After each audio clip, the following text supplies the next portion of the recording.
Okay. Okay, it's Monday, June the 8th, 2026, 7 p.m.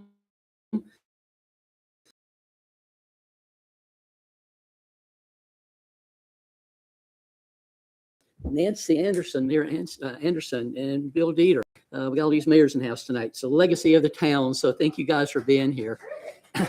So, but for determination of quorum, we have a quorum. We're missing Darcy. My mind goes. Yes. So, but we have a quorum. So let's stand for the Pledge of Allegiance, shall we? I pledge allegiance to the flag of the United States of America and to the republic for which it stands, one nation under God, indivisible, with liberty and justice for all.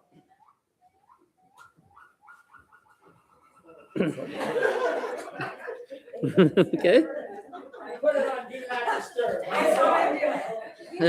That's Bill. That's one of our mayors, right? Yes, exactly. So, all right, item number 4. Do we have any additions, deletions, or adoption of the agenda other than what I'm going to say? I have none. Okay. Item number 9, the presentation for Weddington Park. It's now changed to, it's another name now. Weddington Estates or something. Yeah. Yeah. We're going to take that off because we don't have a planner yet. And what's one of the conditions for them to come and present if we had a planner in the seat, and we don't have that yet. We're working on that, and we're trying to get that worked out. And so it's just, it's unfortunate, but we are working on it. So we're going to take that off, item number 9, off the agenda. Anything else, as you said? You think so? Make a motion, we adopt the amended agenda. Okay. All in favor? All right. So unanimous. Okay. The conflict of interest statement, in accordance to state law, it is the duty of every council member to avoid conflicts of interest. Does any council member have any known conflict of interest with respect to any matter or matters on the agenda? If so, please identify and the conflict and refrain from any participation in the matter involved. Any conflicts? No conflicts. Okay, we're going to move forward. Mayor and council member reports. Who wants to go first?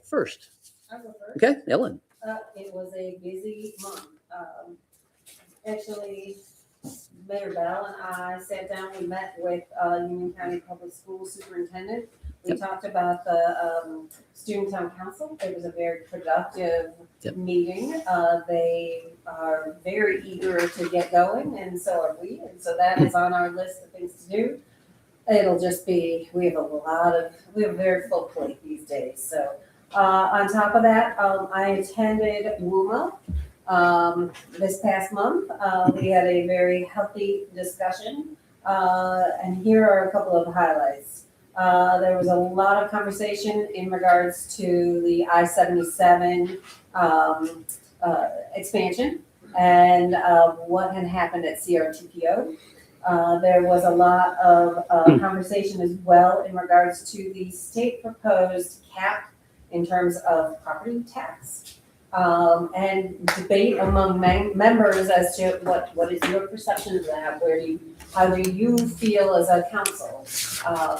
We have not had an opportunity as a council to discuss that at all, but that was one of the percolating topics. And then the third topic was truly about 12 Mile Creek sewer, and that currently the permitted flow rate is at 95% before they kind of put a stop to any new construction. We're currently at 88%. So that was more like an update of a sheet of paper that kind of went around, and just to give us a heads up on status. Outside of that, we heard a couple of pieces of information from specific municipalities. Specifically, Wesley Chapel was talking about their $1 million high hazard dam and some of the headaches that they have had in terms of continuing to move that repair forward. Marvin shared how they have lost their town manager, and that they're working hard and concerned to as to how to kind of fill in the gaps in the meantime.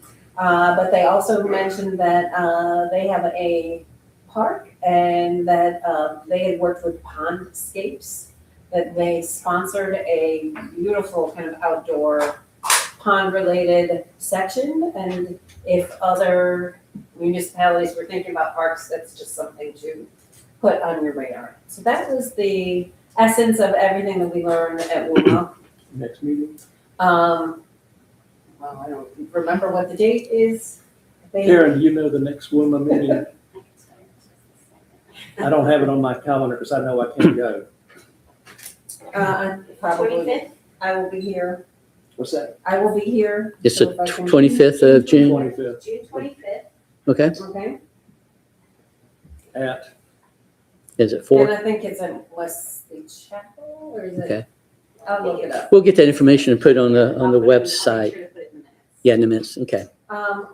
We also, I attended, there was a planning board training workshop that Karen had helped kind of, yes, organize, so I was happy to attend that. And I just kind of wanted to make, like a comment for people to consider. We've received updates from Union County with the, current status of our drought. And I know we were lucky to get some good rain last week. We're all happy for that. But I just wanted to put it on people's radars that their HOAs should also kind of think about the water restrictions, even if it's on a well, because all of that well water is continuing from the table to get depleted. And so we have to think of our neighbors and not just our lawns.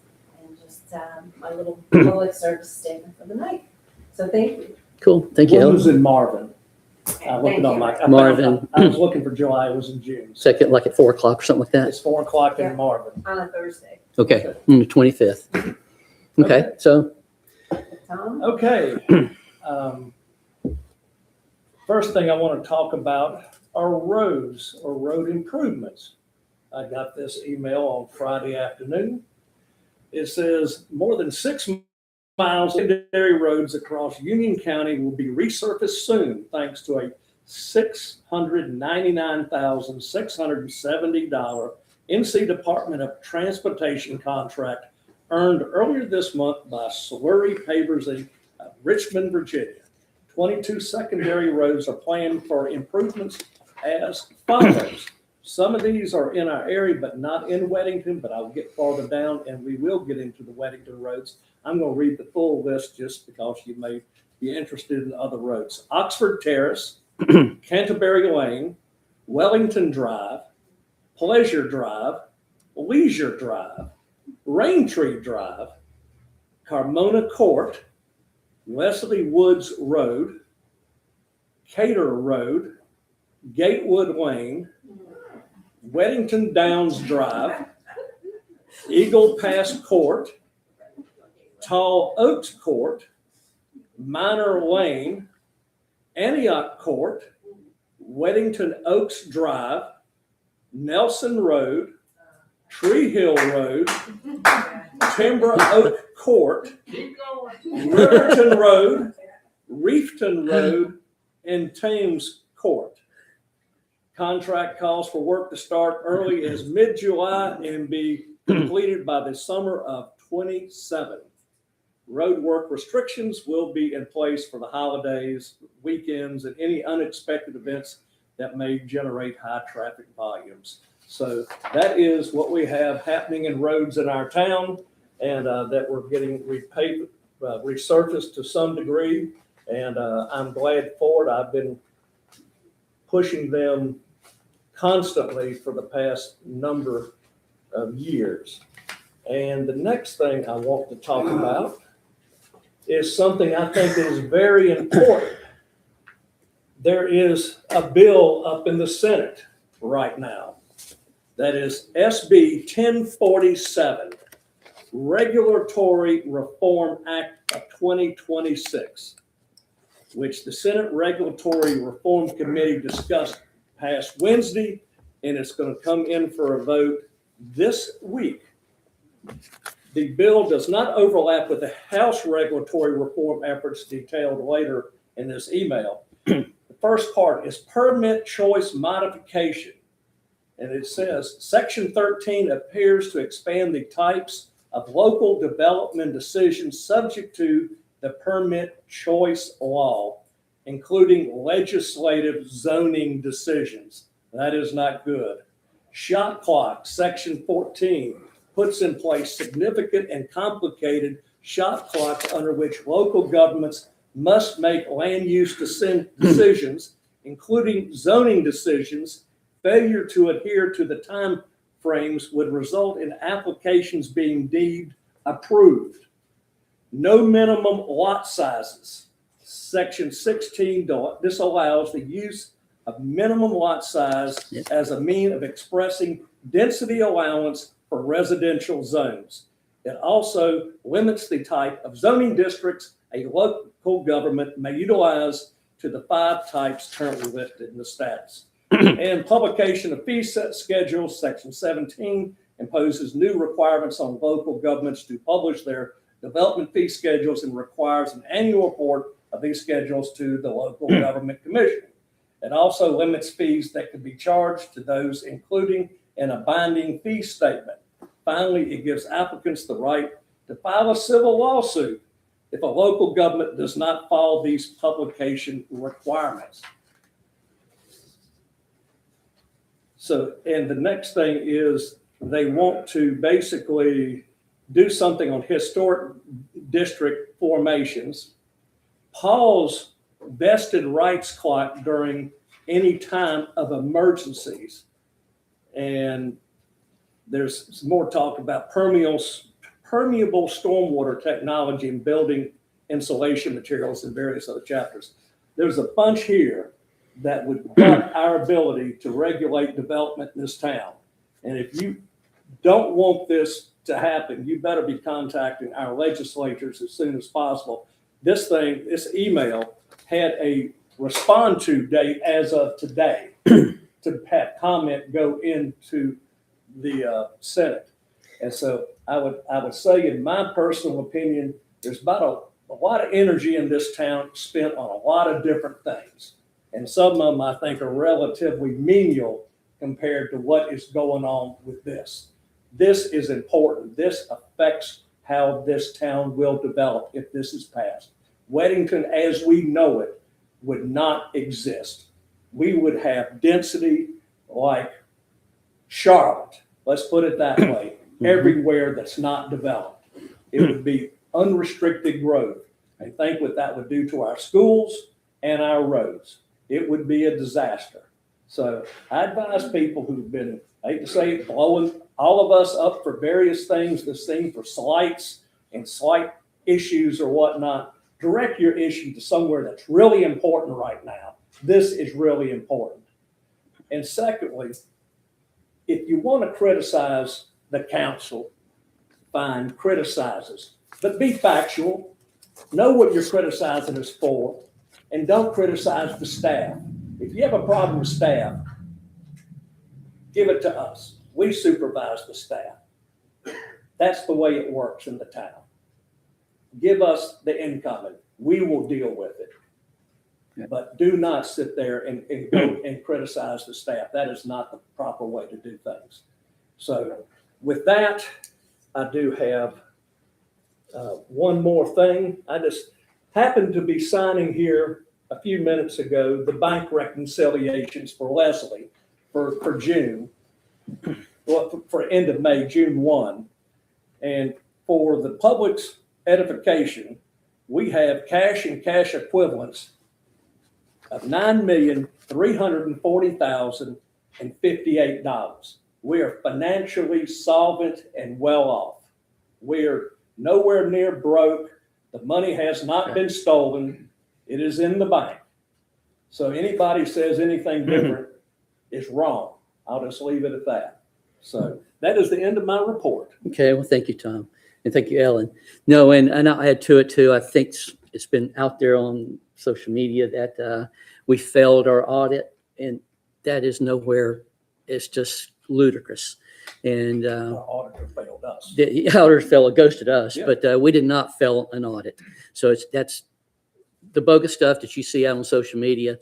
And I tell you, I'm going to start doing a thing because in reference to what Tom was saying, there's a lot of bogus stuff that gets thrown out on social media, even comes up here and gets blasted out on in public comments. It's just you take a little bit of truth and it looks nowhere like the truth. If you don't have all the truth, then it's a lie.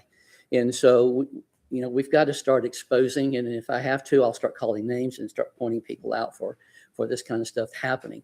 And you say, why are you guys talking about this, during the mayor and council reports? Well, a lot of times people leave during, when we get on into the nitty gritty and they don't hear it. And so I feel like we just need to, let people know that, we just need to start correcting some things and start, pointing some things out. And that's what we're going to start doing. And one thing that it's been out there for months, and I try to be gracious and just, not point out things, but it's time we started doing it. And again, we're going to start calling names if we have to. It's campaign donation reports. This council, everybody who runs, I can say for myself, I file with the state. Whenever I have a great campaign finance person, she handles Congress and senators and on the federal level, on the state level, even gubernatorial candidates. She is just immaculate in what she does. She's just awesome. And so I file directly with the state. And so I know it has been put out there on social media that because I've gotten campaign donations, I have in fact, from a friend here in town, and it's been put out there that Mayor Bell's taking money from developers and stuff like that. And it's just bogus stuff, and I resent that because that kind of stuff is not happening, and we just need to have a little integrity in our town when we start getting up here at the mic or out on social media. Quit putting fake names, fake accounts out there and trying to just stir stuff up. And so I'm a little upset with it, as you can see. So I just want to mention a few things here that I file with the state. There's nothing bogus with that. Everybody can see what I file.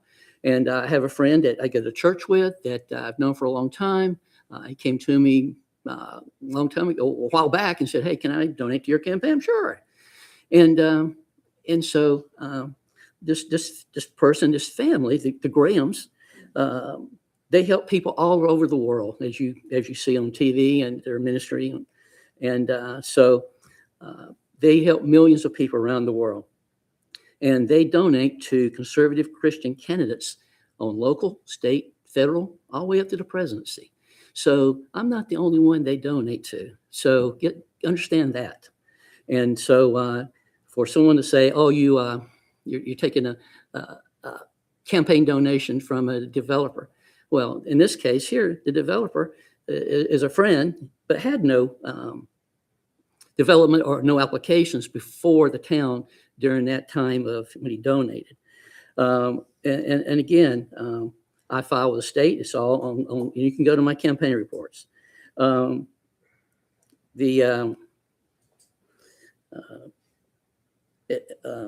Everyone, I'll say this, every developer, doesn't matter who it is, goes through the same process of planning board development. There's no pre-appointed, pre-approved anything with anybody. So that's I've heard that kind of thing. Always been pre-approved and all this kind of stuff. It's just bogus stuff. So the accusations are the things that's been against the board and the panel here and myself. It's just bogus. And I can ramble on about it, but I'll keep it short. I'll shorten it. It's just I think these things lack integrity, and it's easy to get on social media and with a fake name, or just get out there and just blow somebody up, whether it be myself, the council, or staff. And that's been happening with the staff. And so we're gonna end that kind of stuff. We need to work together. be a part of the solution, not the problem. Let's all work together and try to come together and make a great town instead of trying to burn it down over elections or trying to get elected or whatever that may be. Let's have some integrity about our what we're saying. Offer the truth. A little bit of truth and a lot of lies makes it a lie. So you can't say I'm telling the truth and nothing looks like the truth. In the end, it becomes a lie. So even with our deputies, when we're hiring our deputies, it was out there, our tax rate was going to go through the roof. And when we're hiring the 2 deputies, that never happened. And it's just, I could go on and on. Even back when we did our taxes last year, our taxes are going to go through the roof. We didn't raise our taxes. Our ad valorem tax rate stayed the same. So I'm rambling on by saying, and forgive me for doing this, but I'm going to start addressing these things each time for, things that's not true and exaggerated. And it may be unpleasant. You may say we don't need that, but we just can't continue to let this kind of stuff happen. And also attacking the staff and what they're doing. These guys do an excellent job. Again, we did not fail an audit. We have some of the best staff members here that if any town, in fact, other towns have come to us in the last 6 months and said, how do you guys do it? I'm not making this up. We've been in meetings with other council members and mayors in the state where they've come and said, how do you guys keep your tax rate? We cannot do it without raising our taxes. We cannot do this. And so, and in fact, the mayors have reached out to me and said, I want to know how you guys do it. Well, it's our staff. So anyway, I'm moving on. You get the gist of it, and we're going to move on from there. Public comments. Anne-Marie, come on up.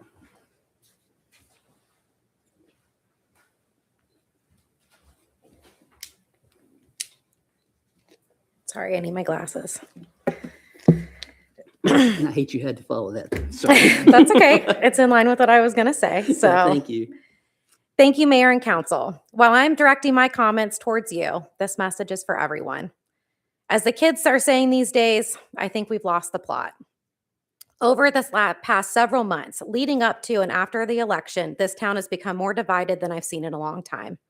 It truly feels like we're pulling ourselves apart from the inside out. We have seen a council member step down, our town planner and our longtime administrator resign.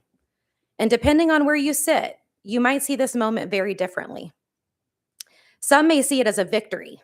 Our side won 3 council seats, the mayor, and now an appointment for the next year and a half, along with the ability to hire handpicked staff. High fives.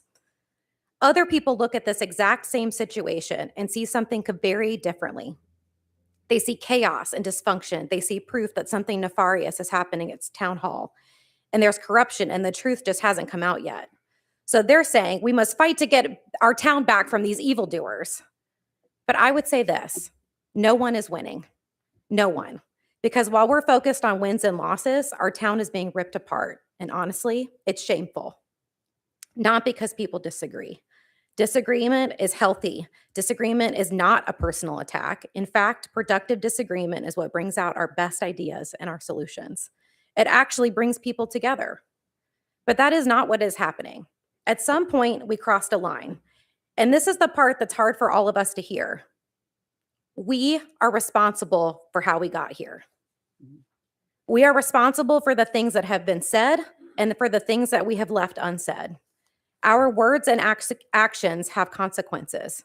We have allowed gossip to take place of real conversation.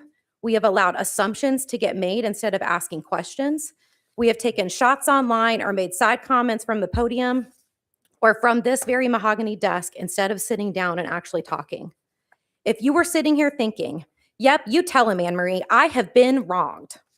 The truth is, you probably have.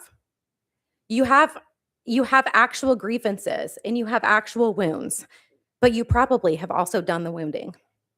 So this is an invitation to look inward, to remove the plank from our own eye before we call out the dust in someone else's, to set down our proverbial weapons for just a minute and ask ourselves, what part did I play in this? Because if we're being honest, the environment we've created right now makes it really difficult. If you say something honest, it gets screenshotted, it gets taken out of context, it gets used against you, you get attacked online, kicked out of groups, blocked, etc. Someone might even come out and write a song about you, and we laugh or we cheer it on or we share it. But then we turn around and we wonder why no one wants to step forward, admit fault, or have a real conversation, because that's the culture that we've built, and it's not a healthy one. I'll also say this. I'm very passionate about this topic. What are we teaching our young people?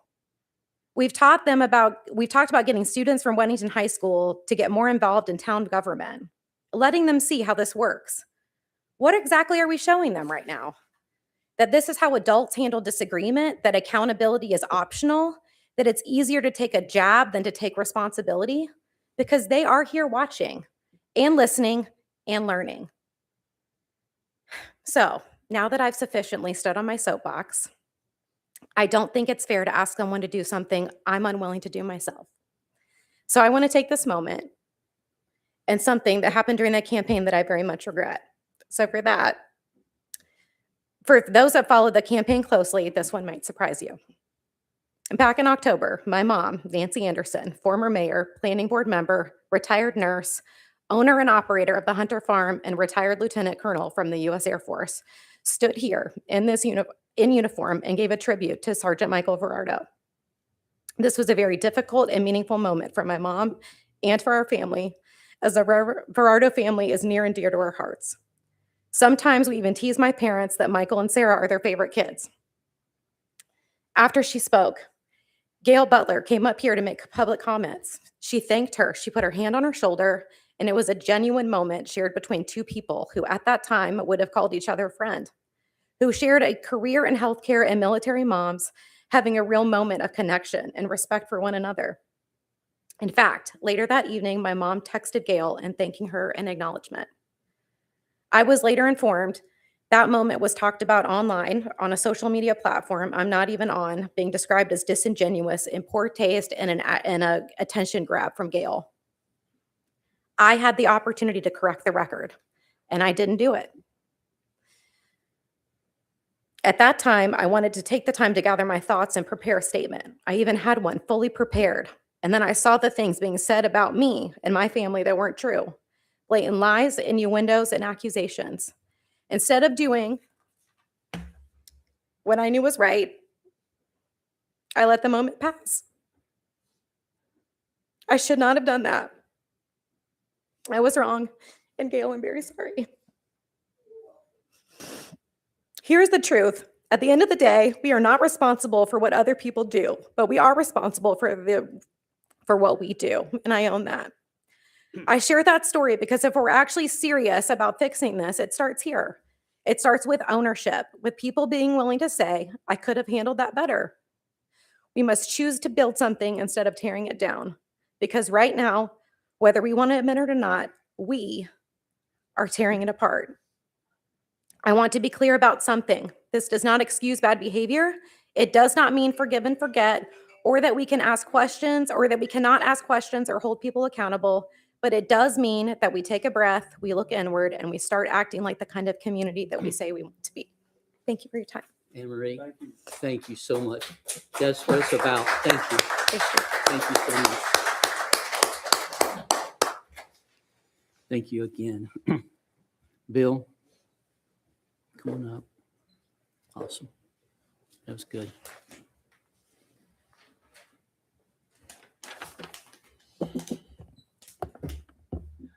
My name is Bill Dieter. I'm the guy who Christopher Neve made ad hominem attacks 8 times in under 4 minutes during his public comments at the last town council meeting. Basically, Christopher Neve attacked my integrity, my reputation, and character, not any differences in policy. Through falsehoods, some could say lies, half-truths, and innuendo, Christopher Neve stated, I bought influence with the council. Some would say bribed the council, and the council took this inducement and put me on the planning board. Christopher Neve stated I was in violation of planning board code of ethics, and the council should remove me from the planning board. When Christopher Neve's slop is on social media, I just ignore it. However, when he says it at an official town meeting, His slanderous statements become part of the town's official minutes, and I can't let this pass without a response. Some of his comments. Bill Dieter is the leader of the Weddington Wall. I mean, come on. It's not even a group with a leader. It's a successful strategy used by many people in several county and municipal elections. Christopher Neve said I donated time and financial support to some of you on council, and that's true. Like many across America, I do that in every election cycle, local, county, state, and federal. Christopher Neve insinuates that is a bribe. I'm bribing officials? You telling me my $100 donation gives me undue influence with the President of the United States and other members of Congress? I mean, come on, really? Christopher Neve says I violated planning board ethics by discussing current or proposed projects coming before the planning board. I will be very succinct. That's just fiction. I could go on. I feel Christopher Neve, having lost 2 election attempts, is just a spiteful, vindictive person. He wants to tear others down through attacks on their character instead of having a positive vision for building up our community. We are very fortunate to have 5 members on the council willing to give your time and talent for the betterment of Weddington. We also have 7 appointed members on the planning board and board of adjustment with the same commitment. He wants to tear others down by attacking their character and integrity, not their ideas. Over the last few years, we've seen a shift to personal attacks instead of discussion of the issues. In my opinion, Christopher Neve is the personification of this shift. We have folks circulating petitions to bring in the BCI and the FBI to investigate the council. I mean, this is unbelievable. Really. Folks are attacking town staff, questioning the quality of their work and suggesting they be fired. I mean, you got to be kidding me. We've got the hardest working staff in the county. Let me end by paraphrasing Teddy Roosevelt's 1910 speech about the man in the arena. He talks about active participation and courage rather than criticizing from the sidelines. He says, and I quote, "It is not the critic who counts, but the man who strives to do the deeds, the man who knows great enthusiasms and great devotions, who spends himself in a worthy cause." I want to thank all of you for your service and devotion to our town. Each one of you is that man in the arena. Thank you. Thank you, Bill. I hope tonight we can learn from what's been said, that we can clean some of this up as we go forward and try to institute unity instead of attacking each other and having to come up here and defend each other or defend yourself. So I hope we can, learn from this and from what Anne Marie said and Bill said. I hope we can learn from tonight and move forward. Okay. Well, presentation from Chief Deputy Underwood. We are honored to have you here, and also the public safety report. So we'll combine those two together. Thank you, Mayor. Thank you, Lieutenant Council. May, thank you for being here. Thank you for the opportunity every month to get up and talk about what happened the month prior when it comes to Sheriff's Office performance statistics, crime stats, things like that. We appreciate the continued support of both the board, the residents that are here in attendance, and everyone who's watching online. For those that don't know who I am James May. I'm a lieutenant for Sheriff Eddie Cathy, and I get the pleasure to work alongside the small town contract deputies each day. With me tonight, and I'm going to be very succinct and consider the time, Chief Deputy Tony Underwood, who's our Chief Deputy over operations. He's here to kind of answer your questions about some other matters and has a little bit more than I will. So I'm just here to talk about the stats from last month. When you look online at our crime mapping software, because I know everybody does, they use that feature online. That's all right. Don't tell me you don't use it. It'll hurt my feelings. You're going to see a lot of calls for service in the town of Weddington. Our preventative patrols, our traffic stops were still very high. These are all preventative measures we use to prevent traffic crashes, apprehend criminals, slow people down. And if you haven't been on Providence Road lately, people need to slow down.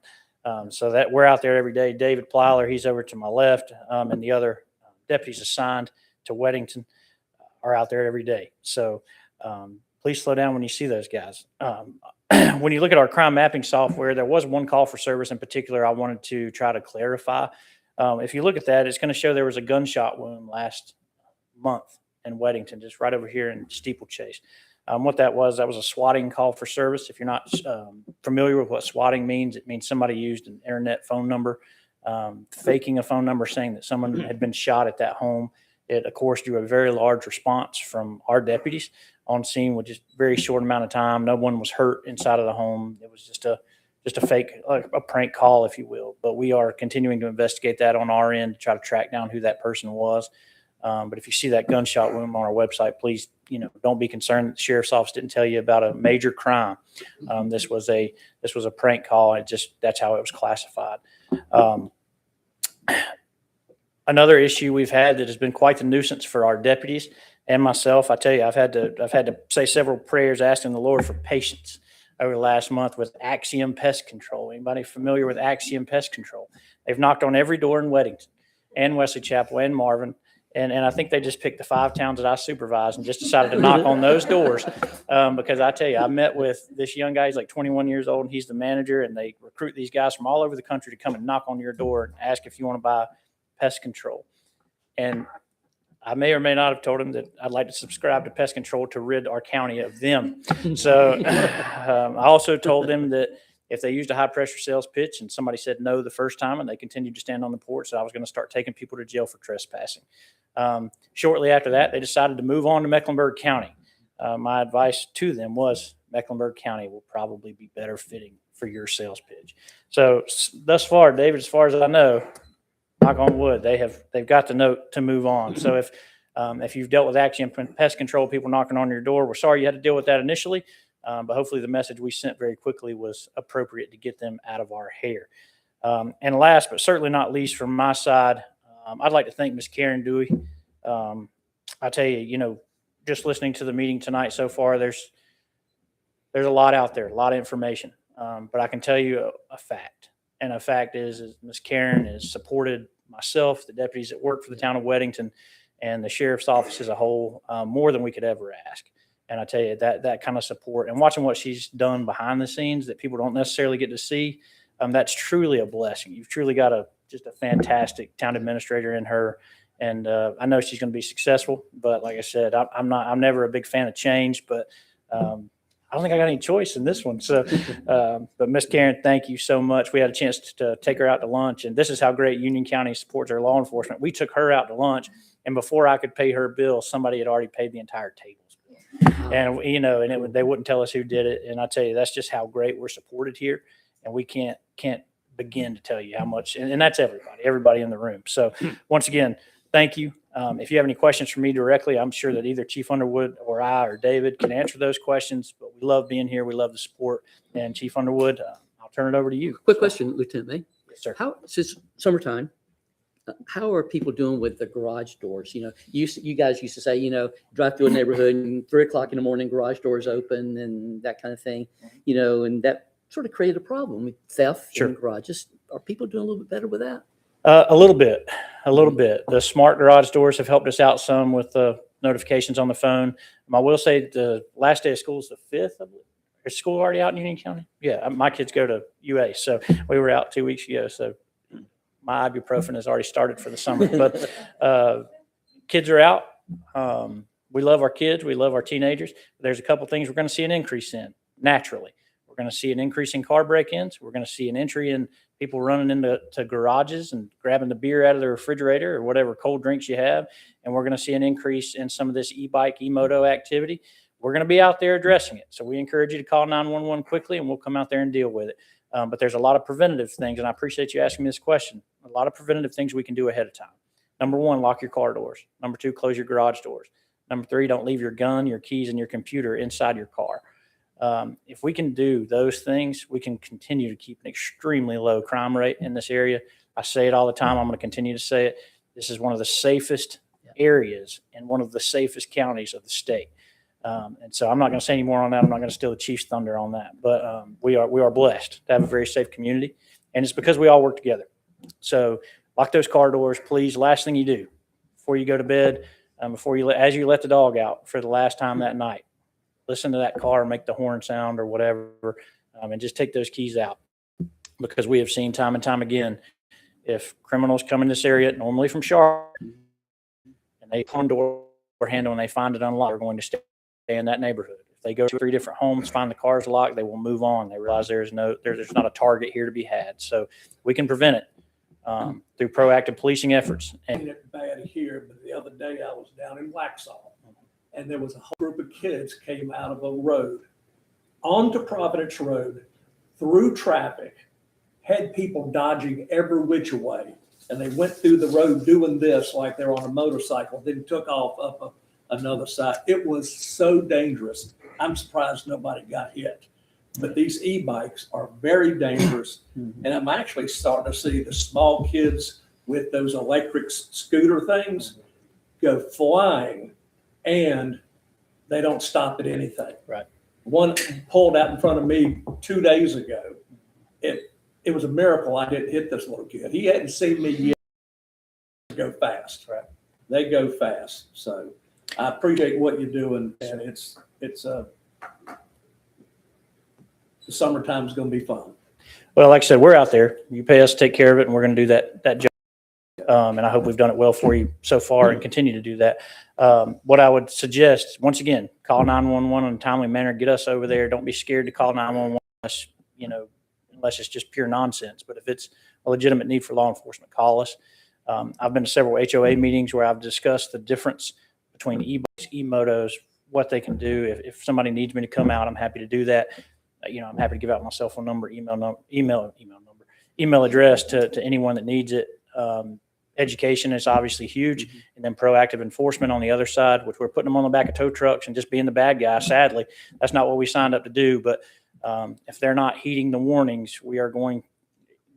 I tell the deputies all the time, they can either change their behavior or we're going to change it for them. So, in some cases, we've had to change it for them. But so far, so good. Let me make one more comment, because this sort of goes with the law enforcement. 4th of July is coming up. Please be respectful of your neighbors. I know people like to shoot off fireworks, but the ones that I call busters out there that resonate for miles apart are really annoying, especially to anybody who has animals. These things that create shock waves through somebody's neighborhood are not supposed to be, they're not legal to begin with. But be considerate of your neighbors and their animals, because some people behind they are notorious for shooting off those things, and I end up with 5 dogs hiding behind the couch, and it's really just not good neighbors. I'll just leave it at that. So be respectful. Thank you. Okay. Thank you, Okay. Chief Underwood. I'm going to turn it over to you. Thank sir. you, and Deputy Plyler. Thank you, guys. We're honored to have Chief Underwood to be here with us tonight to share a little bit about the deputy. Well, it's not the deputy, but really the sergeant Yes, sir. that we're adding. So, Well, thank you for what you do, and thank you for your continued support of law enforcement and public safety for this community and for your investment in public safety. And I applaud you for doing that, for taking the lead. And really what I wanted to do, it's not so much a presentation, but I know there were concerns and or questions about the increase in the service cost for this year. And it was a little bit of a sticker shock. And I'll just go ahead and tell you on the front side, I'll apologize to you for us not getting ahead of that. We've had those communications behind the scenes with our county finance staff. We never know when they're going to send notification to your staff about what your cost might look like for the next fiscal year. We submit our budget request to the county management team. They vet it. We meet with those individuals. We come up with what we can both live with, if you will. And once that decision is reached, it goes to county finance. Then they do their work.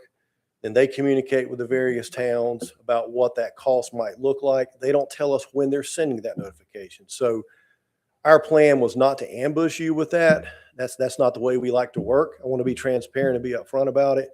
We did intend to communicate with you about why there was a need for that additional sergeant position to be shared amongst those 5 municipalities.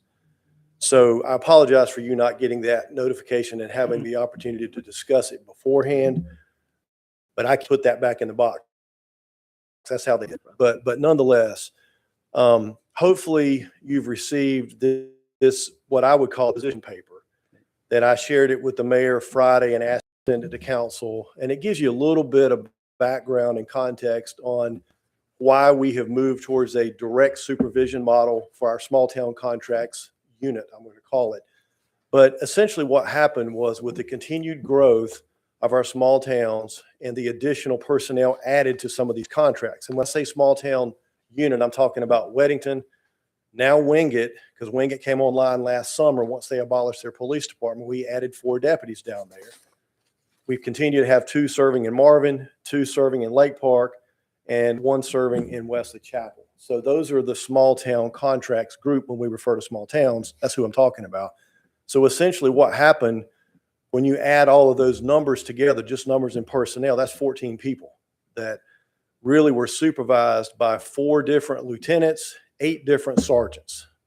So you're getting 4 different supervision styles, 4 different directives, and there's really no consistency. And we also had a lot of younger deputies who were assigned to these positions who need that more one-on-one supervision, that guidance, that employee development.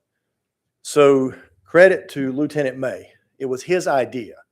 Going back to last summer, he volunteered to take on that role part-time to be the lieutenant of this small town contract supervision.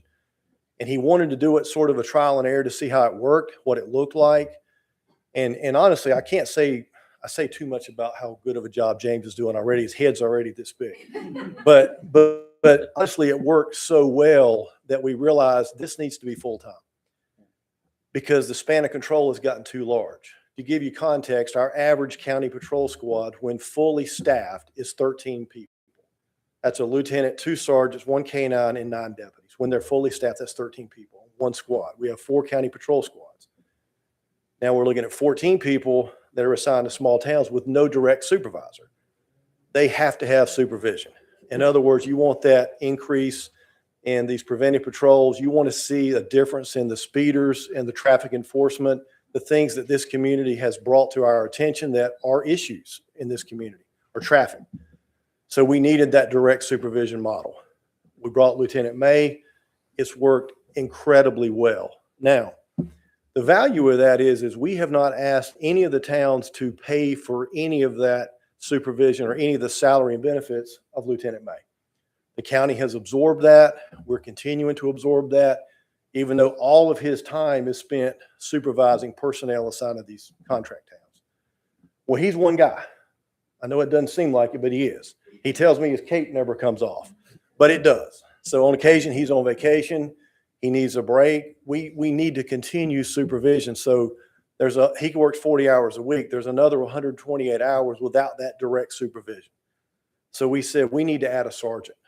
And the only fair way to do that is for that supervisor to be shared, the cost of that supervisor to be shared proportionately with the 5 small towns. You guys are the largest. So essentially the way it broke down was about 7% of the cost per deputy assigned to that township. So it's about 35, 36%, I think, for Weddington, and about 28 for Wingate, 14 for Lake Park and Marvin, and 7 or so for Wesley Chapel. That was about the breakdown. So the cost for that on that prorated 90-10 percent, the way we do it, cost sharing with the county, I think it was about 100 and, don't quote me on the numbers. Well, maybe I have it right here, but I want to think it broke down to about $56,000 per quarter of just for the sergeant position. So that was where the majority of the increase was in this next fiscal year's, service cost, was for that additional sergeant position. Now, I will say this to give you a little bit of relief on that. We don't plan to implement that July 1. We're targeting October 1 implementation. So that'll take that first quarter out of it. That'll reduce it by about $14,000. So it's about $14,216 per quarter for that sergeant position. We'll remove that. Okay. We're not even ready to implement it until October 1. Gotcha. So with that, that's a little bit of the context and the background. There is a need, a great need for it. I think it's proven it works. It's been effective. And so that's kind of where we are. Is Couple questions I have. Well, does that include like a car as well? So your complete package per se? complete package. Okay. Secondly is, since we are the largest,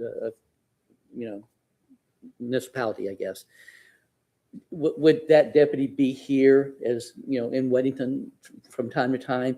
Does he, if we were the higher percentage, would he be here in Weddington, sort of, I'm going to say covering Weddington that certain percentage of time? How does that work? Well, it's a good question, but now how we measure if he's actually spending 36% of his time here or 7% in Wesley Chapel, obviously he's going to go where the need is the greatest. So you're the largest.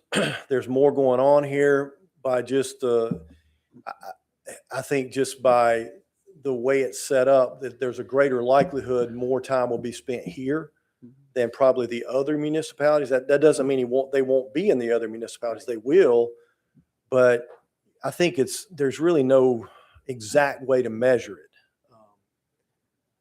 But it's just the way it kind of works out. Okay. It's a shared expense. Okay. And I think our cost was 38 or something like that. Is that correct, Leslie? Well, last year we went at 38, this year we're going at 50 something, But- or 80 something, so another additional 50,000. For this sergeant? Well, it was 50, I'm sorry, it was 56 for the portion of the sergeant, and we're going to back out 14. That'll bring it down to 42. Gotcha. But Since you're starting in October. Yes, sir. But then the other increase was because you added 2 other deputies. They weren't a full year last year, so now you're looking at the full year funding. And also there was salary increase for dep factored into that. Gotcha. Okay. Gotcha. Yes, This is an odd question, but a Sure. detail that maybe an answer from both Leslie and you as well. I'm kind of curious because, as Jim had asked, like an automobile, a car, a vehicle is a part of this. Are we allowed to take a percentage of the depreciation of that cost? no, the contract is pretty standard on those. Even though it's a part of our expense? Okay. And I will tell you, thank you for that, Mr. Smith, because as it relates to the vehicle, a few years ago, I think maybe 3 years ago, we used to have the vehicle on a 4-year replacement. And then in order to reduce that cost a little bit for the contracts, we put it on a 5-year schedule. It just because the vehicle cost kept going up. We don't control that. Those are manufacturers, but that vehicle itself is very expensive. And then all the equipment that goes into it, that costs more than the deputy itself. That vehicle is their office. So there's a lot of money that's invested in that car and the equipment that they're wearing, the firearms, and the computers, all that stuff. That's broken down at even payments. It's- of the it is. if I understand correctly. Well, it's on a replacement schedule. The vehicle's the biggest cost. That's 5 years. The weapons are usually either 10 or 15. The body armor is a 5-year replacement. All of it has a replacement schedule. That's how it's amortized. Yes, ma'am. Gotcha. Okay. Any questions, No, thoughts, I'm concerns? good. It's been explained to me. I don't have to like an increase. I understand it. As a resident of Weddington, I don't either. It's Yeah. just, this, hopefully though, this is I won't say it's the one time. It is a one-time, jump. We won't do this again. I'm not saying we won't ever do it again. Who knows with the continued growth, but we don't foresee this in the near future. I think we're set for a while with staffing. We should be. Okay. So I think we're in a good place. And again, I applaud you guys for taking the lead and investing in public safety. That's like Lieutenant May said, you do have one of the safest communities and one of the safest counties, which is saying a lot given what's right down the road there as we Right. border one of the communities that's not a very safe community. Correct. Please have the new sergeant come to a council meeting. Absolutely. Have them up and going, please. Once we have that individual in place, we absolutely Yeah. will. We added the flock cameras too. Yes, sir. And from what I understand, they've worked pretty well for you guys. That is a game They've been an changer. asset. That's a game changer. Yeah. For everybody. Yeah. And so the fact that I know there's some pushback and some people criticize the camera systems, but I could only imagine why you wouldn't want to live in a safe community, why you wouldn't invest in anything possible to keep this community safe. That, to me, I just shake my head at that. Why you wouldn't. I totally agree. I know Lieutenant May and Deputy Plyler have shared with me at times where, someone's come through into the town Right. who you guys have been looking for, and within 10, 15 minutes, they have them in cuffs. Yes, And it's awesome. I mean, it is a game changer. that they really are. And for what we pay for it, it's a heck of a It's lot worth cheaper its than weight. hiring more deputies. Absolutely. And so They work. Yeah, and They're do. effective. And I'll just say this too. I really appreciate what you guys do and what the the deputies that we have here in town. I think we got a great group, and just like you were saying, Deputy Plyler, Lieutenant May, we just I really appreciate them. Well, we appreciate you guys' continued support. We thank you for what you do. And anytime there's questions, just ask and we'll get you an answer. Yes, I'll say this. The flight cameras are a force multiplier. Yes, sir. We're very good. And if you see a gap somewhere that you think that we need another one here or there, let us know. Absolutely. If you see that there's a need. I know we did some pretty strategic planning of where these are, but if the deputies or y'all determine there's a spot that we ought to be concerned about, let us know. Absolutely. Yeah. I've got one quick little Sure. question as well. So thank you so much for coming. Yes, ma'am. And explaining this. I greatly appreciate that. As Lieutenant May had mentioned, it's that time of year. It's where we're getting the doorbells are ringing all the time. Literally, I have been talking to Leslie this afternoon to go through some questions on the budget, and ding dong, my bell goes a ringing. A very aggressive person there. And you heard me on the phone. I'm like, I don't have time. I can't talk to you. If you're Right. selling me something, we're done. And so I'm kind of curious with Weddington Watch. One of the things that we had seen Right. through like Ring doorbells is that people were going door to door, and they had sometimes checked underneath the mats or kind of touching around to see if there's a key somewhere, or they were scoping things out. And so I had concerns about this door-to-door solicitation. Right. And I wanted to know what your perspective was, because one of the things we talked about even at our offsite was potentially one way we could do this is if somebody had a sign in their front door, at their front door that would say no solicitation. I mean, that's their signal of no solicitation. But if someone didn't have a sign, they'd be free to ring the doorbell. And so I wanted to get your perspective on what does it prevent anything from a crime perspective? What do you think about a door-to-door solicitation ban? I think it's really up to the community. A lot of HOAs have no soliciting rules, I guess, within their covenants, if you will. Now, we don't necessarily enforce those, but there are ordinances that you could consider to prevent the no soliciting, and if it's posted or marked no soliciting, then there's a potential enforcement mechanism. But it's like Lieutenant May said, if you've told them no, I'm not interested, I don't want to buy it, whatever, and they continue to persist, at that point, it could become a trespass. If you're asking them to leave, they're not leaving, just call 911, let a deputy respond, because chances are if they're going door to door, they're going to the next door. And then we will get the description of who they are, then we can have a conversation with them and make that decision on what we can trespass them from there and take enforcement action if necessary. I had thought potentially though, you have to confront them though. And if we put an ordinance together, it kind of eliminates some of that confrontation. And so that was why I was interested in finding out more about it. So, You can minimize it. I don't know that you're going to prevent or stop all of it. Mhm.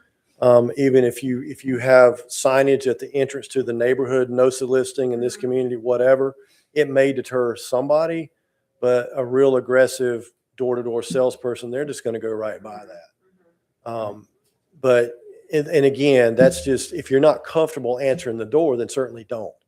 If you don't answer the door and they don't leave, and if you notice they're out there potentially looking under the flower pot, or they're looking for what appears to be, they're up to no good, then call 911.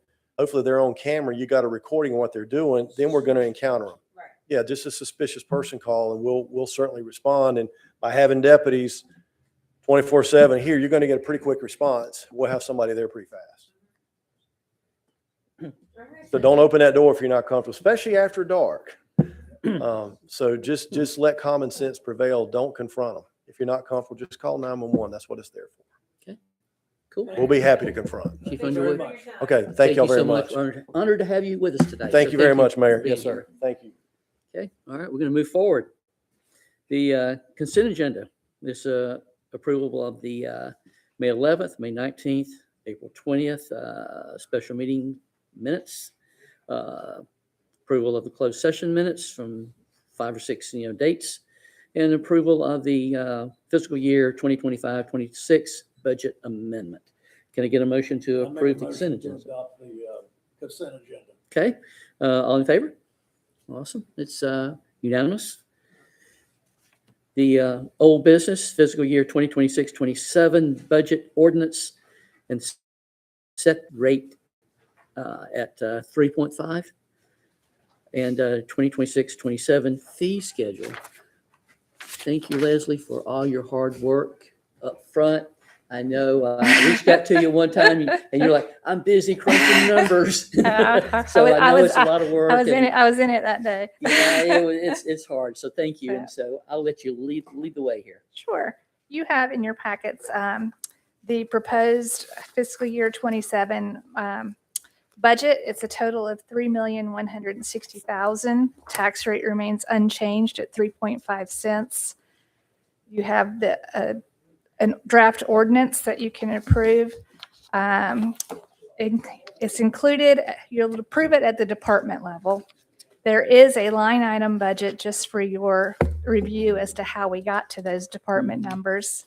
And then, as always, at the very back was the list of the discretionary items that we went through and that are included in the budget. There's a couple things that I'll address right now. One is obviously salaries. We have the planner and the administrator clerk budgeted at their annual full salary. Once that situation is resolved, we will do a budget amendment to reclass between, we have an interim consultant that we're going to hire to fill that position for a while. We'll move the money where it needs to move, but I don't think it's going to change the total amount. Okay. So, and then the other thing I want to draw your attention to is in the salary adjustments for the year, there is staff adjustments at 5%. And there's also an adjustment for you guys, for planning board, council, and mayor. And the number that is in the proposed non-operating expenses is just a little bit short of when we did, Ellen went and did a comparison with other municipalities of your size and in the area. But it's only like a $5,000 difference. So we will just reclass that from another line item. Okay. So it's not going to change the budget. And it includes the increase in the deputies as what we have been told it is. And it was pretty much a relatively simple year as far as nothing new is going on this year, which is good. We didn't have any revals. We didn't hire any new deputies.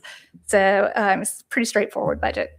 If you have any questions, now's the time. Well, I'm going to say up front, I read through this, I look through all of it, and sometimes I'm like, oh my gosh, how do you do it? So I appreciate what you do. Yeah. So thank you. And I will say this, Weddington has always been known as a very well-run town, like what Tom was saying earlier about even just what we have, in our cash. It's just, and keeping a low tax rate and not raising taxes is just, again, my hat's off to you. So thank you. Oh, and I do one other thing I would like to say, just to remind everybody, this is the general fund budget.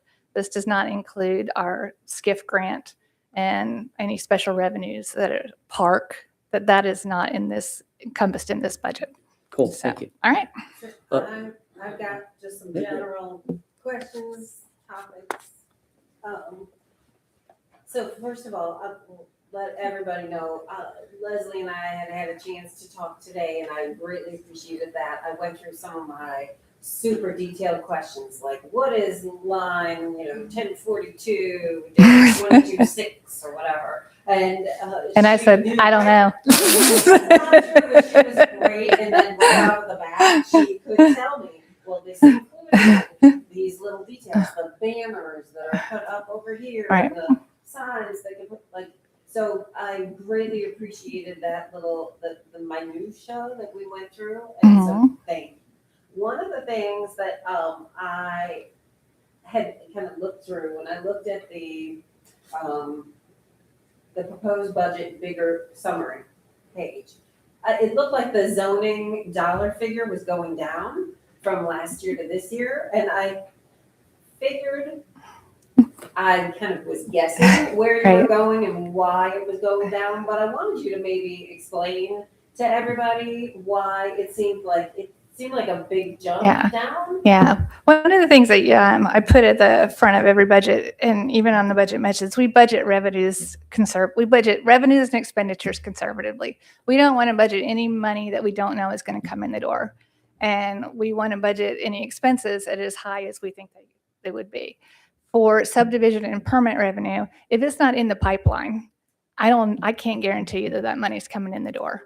So I don't budget it unless I know it's there. And so Yeah, next right. year, we'll And so probably for see this year, we had Morris Farms come in. So that money came in the door, but we didn't know that at July 1 of last year. So it wasn't in the budget. Yeah. Thank you. And I want to thank Leslie. She sat down with me last week. We had a good discussion. She answered all my questions very well. And she does a very, very good job in making sure we stay out of trouble. I try. And I listen and say, we are being, let's say, you say conservative, I could say cautious or whatever, on estimating our revenues. Right. And we look very carefully at the expenses, and we question expenses. Mhm. And we are not going to spend a penny more than we need to, but done a very good job of identifying the projected expenses. Right. And that's what a budget is. If things change, we will adapt. Right. If Because something it's for a comes whole up, year. we can adapt. And when we try to put, we have other consulting, because sometimes we know that at some point during the year, we're likely to get something done. And so we try to have just enough of those things in there to get us through the year without having to make major adjustments. But So one of the line items, which was 4120-125, what spurred me down this path was I'd asked last month, when was the last time that mayor or council or planning board had kind of received an adjustment in terms of their stipend? And you said that it was 2012, which is significant. And as I think about that, I think, and in all honesty, what spurred this as well was knowing that we have a planner vacancy and that we will need to fund that. And unfortunately, we're very sad to see Karen go, and our administrator will be leaving. So I wanted to make sure we're also competitive with neighbors. So I started to dig into, I think you gave me the NCLM documentation that listed out all of the municipalities across the entire state. And so I started to kind of dig through to see, well, what are the estimates for the costs for their planners? What are the estimates for the costs for their administrators? Because I want to make sure we're also competitive. We're going to be competing with them to fill our spots, and we need to make sure that we get the best people possible. But then it also made me think, knowing that we haven't had any adjustments since 2012, I wanted to see, well, what did other municipalities do? And so as I started to dig through, I did analyze 28 municipalities under 5,000 in population to use that as a benchmark. And I looked at anything from 10,000 to 20,000 because that's how it's broken out. And then I looked at everybody in WUMA. And I wanted to kind of throw it out there to say if we should maybe discuss, here's what the document that I found. That I basically crunched all of the numbers to see current mayor's salary is 6,000 here. The WUMA average is 9,969. If I looked at the average of all, population of all 28 municipalities that documented with a population of 5,000, it's at 8705. So if we started to talk about and think about if we adjusted just for CPI, like what is the inflation increase since 2012 to now, it would basically put us at 8,700.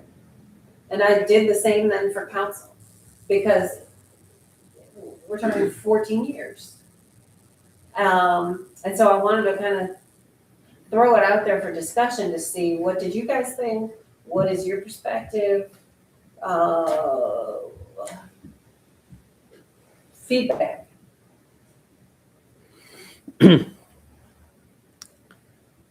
I look at this position, whatever they give us, $400 or $500 a month. It's basically gas money to go around town, to come here, to go to events, meetings, wherever you go. It's not a real salary. It is just a reimbursement for A expenses, stipend. a stipend effectively. And because I would never work full time for, what is that, $4,800 personally. But it is enough to, gas at $4 a gallon and wear and tear on a vehicle, it is Right. tough. And it's a lot of time. It's not just us showing up here on Well, and we're in an once a month. inflationary period right now. Yeah. And I think it's gonna continue to be that way is my concern. Yeah. So I think you gotta have an adjustment sometime, and there's never a good time. There's never a good time. Right. Politically, there's never a good time. And what you're looking here in a budget of $3 million is a very small amount. Right. It's not a significant impact on our budget. Yeah. And it would still not even bring us up to average of Yeah. WUMA. And you're about the average of a town well smaller than us. The lowest I saw was, I think, Newton, and that had I think it had a stipend of 2,400. But there were some and many significantly higher as well. And so I looked at the median, I looked at the mode, I looked at the mean, so. And this is kind of what made the most sense in terms of trying to pull the numbers. So you really went conservative. Yes. Yes, conservative and went with CPI versus trying to get to the median. Correct. So, I mean, I talked to one of my friends in Rotary. She's a town council person, the eastern part of the state, in a town of 500, and they get paid about what we do. So I just, Right. Right. you look at it, it's get around money is all this is. And it is. And It's not a full-time position for anybody. It's a get around money and just. yeah. Well, it's almost All right. becoming full-time for me. Right. Some of the mayors are here, can tell you Yeah, the amount of you time do you a put lot into more. it is crazy. It's a lot of time, and we go to meetings together. We do. And I'm here almost, I have meetings or phone calls, emails every day. It's not come up here and just some people think we just come up here and make a decision on once a month. No, it's everyday So work. Leslie, are these numbers in the current budget as you presented? That was what I was saying. The budget includes 8,100. The cost plus the payroll taxes associated with this was going to be about 14,000. So we're almost $5,500 short. But And we had thought maybe to have the planning board, they also had not had an increase. I think they make $50 a month. Yeah. Whether it should go to at least 75. so we put in $75 for the planning board, but the planning board does only get paid if they're at the meeting. Yes. And we have had, currently everyone is getting paid, but we've had some planning board members in the past who have refused, said no, they don't want it. They're donate it back basically. Right. So, but planning board numbers they're not enough to affect the budget at all. Yes. So, So would we need to do something to amend this, or can that be No, internally no, done? because it's done on a department level and we wouldn't have to change the department budget. The budget as presented is totally encompasses this. Okay. So, And, you know, and to stress again, we're doing all this tonight, even this conversation here. There's no tax increase. We're staying at no the tax increase. 3.5. Correct. And we're still in awesome shape. We're in good shape. We're running a little leaner than we have in prior years, but that's a good thing. So, Yeah, and like- yeah. Supposed to run at a zero Well, yeah, it's supposed to be a balanced budget and we're as close to it as we've been in a while. Yeah. And like I So, said earlier, I wasn't exaggerating. You know, other towns have come to us and said, how in the heck do you guys do it? We can't do it without Right. taxes every year. And you even have a So- 3.5, and they were like way higher and still couldn't do it. And so I'll say It's this, good. I was talking to one of them in West, I guess it was the mayor of Wesley Chapel. Their rate's 2.5 cents, if I remember correctly. One deputy and no trash. right. yeah, Think about that. Yeah. One deputy, no trash, Yeah. and 2.5 cents. So I would like to make a motion to adopt the new stipends for mayor, council, and planning board. Okay. Do- Okay. Do we have a? You don't need a second. you just No. call the no, question. can I'm sorry, go ahead. So this is going to have to be part of the budget. There's, Yes. under North Carolina law, you can only raise your pay at budget time. So we are going to have a formal adoption of this budget with the new salary amounts specifically stated. So even though the money's in the budget won't really change, but we do need to make sure that that is done live when the budget's adopted tonight. So, Okay. so we- adopt the budget as presented, Yeah. including the council and With plan, mayor, Right. council board increases as discussed. And that will be your motion. And that's when the motion would be relevant. That's when we would want to do that motion. So if you are in agreement, that's how we can do the Yes. motion to pass the total budget. Yeah. And give me the number so I have them. It's going to be 87 for the mayor. Is that, are we looking at the, Yeah, 87 for the mayor. 8705 and, and 6960 Yes. for council And members? 75 for the planning board members per month. That's per month, per meeting, I should say Per per meeting, meeting. monthly meeting. That's annual. Yeah, this is- yes, and this is annual. Yeah. It's not a month, it's not a whatever, it's an annual deal. So just know that. Okay. Yeah. Making sure. Yes. Yeah. All right. That makes me happy. We'll do that when it comes time to actually vote. We'll work on that motion so that it includes that Is it additional time to language. actually vote? Nope, you have to have a public hearing. Yes, we have to have a public hearing, and so I'm going to open public hearing. So are you guys, you're finished, presenting, so I'm going to open up public hearing. Do we have anybody signed up for a public hearing, Debbie? Okay. No? Okay, all right, And Nancy wants to sign up. sure, go ahead.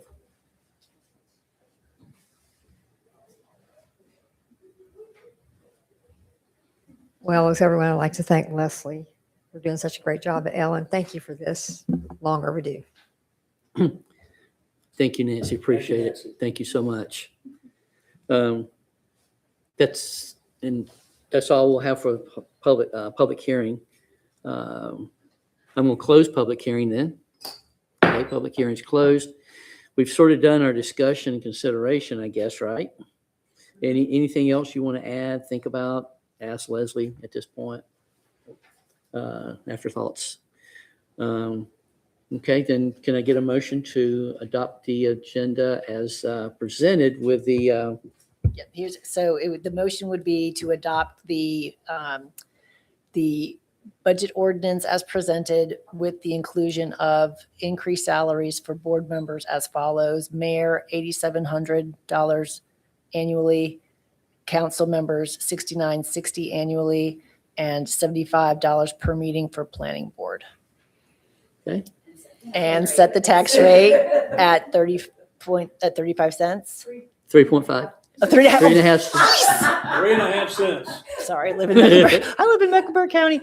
So okay, at 3.5 cents. And then the fee schedule. Are we adopting the fee schedule also tonight? And adopt the fee schedule as presented. Okay. You gonna do a motion? Just say so. So moved. All right, so we have a motion to adopt. Okay, all in favor? It's unanimous. We've adopted it as presented and stated by our attorney. So, Almost Yes. made you very rich this time. yes, we're gonna go way up there. Okay, all right, we're gonna move forward. Zip code resolution. Just to give you, we've had, and I won't go ramble on about it, but as you know, we've been working on the zip code, a unique zip code for Weddington for quite a while, for a year, a little over a year maybe. And so back July 21st last year, it passed the House, 2/3 vote. So we've been pushing it, trying to get it before the Senate to get it, because, you've ever heard the expression of take an act of Congress. Well, this is going to take an act of Congress to get it changed. And so,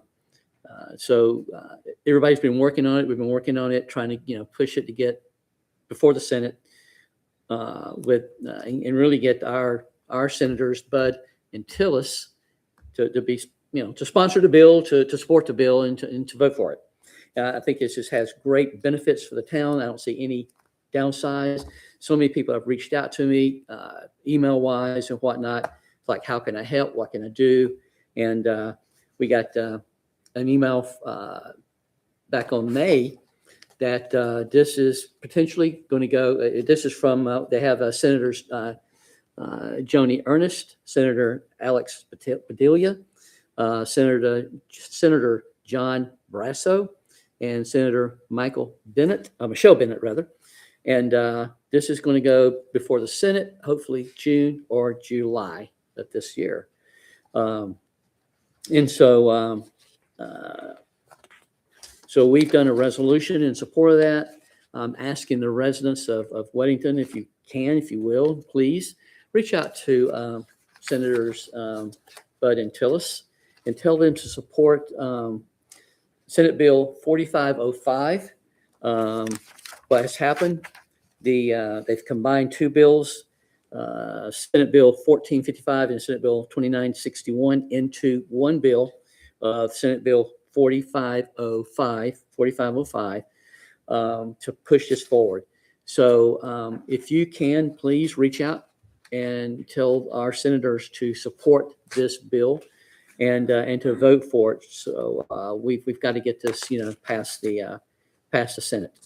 And so In this session, and because when the elections come, if it doesn't get past both houses, you start over again. exactly, and that's what happened last time. It ended at the end of the session, and it died. So we don't want this bill to die. We don't normally take questions, but I'll take your question, sir. But Thanks, Mayor. Jay Miller, can you explain, because I understand the desire for a unique zip code. What's the impact to a small business owner who's got a lot of printed material, multiple online presences? Will the WAXA 28173 continue to work? Or does it have to be scrapped and we have to redo all our printing and online? yes. So the way it works is if it passes Senate, it'll give you 2 years to phase. It's a phase in, just like Tom said, and they'll give you 2 years to convert everything over. So they're not going to like, bam, and you've got, your present zip code doesn't work anymore. It won't work that way. We will not need to build a new post office or a post office in town. Exactly. So at some point you will probably have to get down the road, get your zip code changed, but it's going to be a phase in over a number of years to do that. It will solve a lot of problems for the town because we have a lot of problems, and I hear where you're coming from. As a resident, I'm all for it. Yeah. As someone who's been in business on the internet for 20 years. No, I hear you. And it's, for some, it might inconvenience. I think for the greater good of the town, we've just had a lot of problems. We have residents just right down here in Stratford-on-Providence, just a couple hundred yards down, that claim they live in Waxhaw. And they'll argue with you that they live in Waxhaw because they have a Waxhaw address. And then they don't. They live here in Weddington. So there's a lot of confusion. I use that as an example. There's a lot of confusion. I was just wondering how it unfolds. So Yeah. It is a replacement, not an option. Yes. Yes. Okay. Yeah, right. But with the Exactly. phase-in. With a phase-in over a number of years. Right. So that's how it'll work. Okay. But we'll see if it happens. So, I mean, don't hold your breath. So I'm asking everybody to reach out and support it. Yes. And I've had people reach out and say, we've been wanting this for years. And so thank you for doing this. So let's see. What date do people need to kind of reach out on? Immediately, You know? because it could go anytime to the Senate.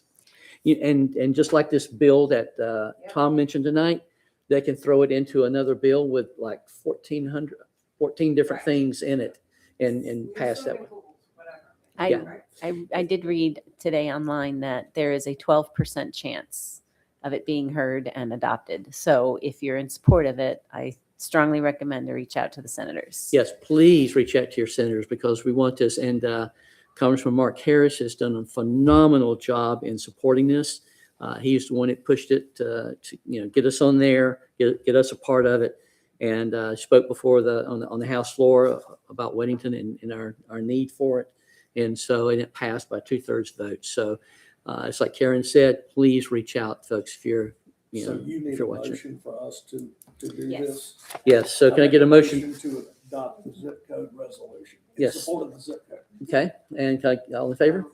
Unanimous. Okay.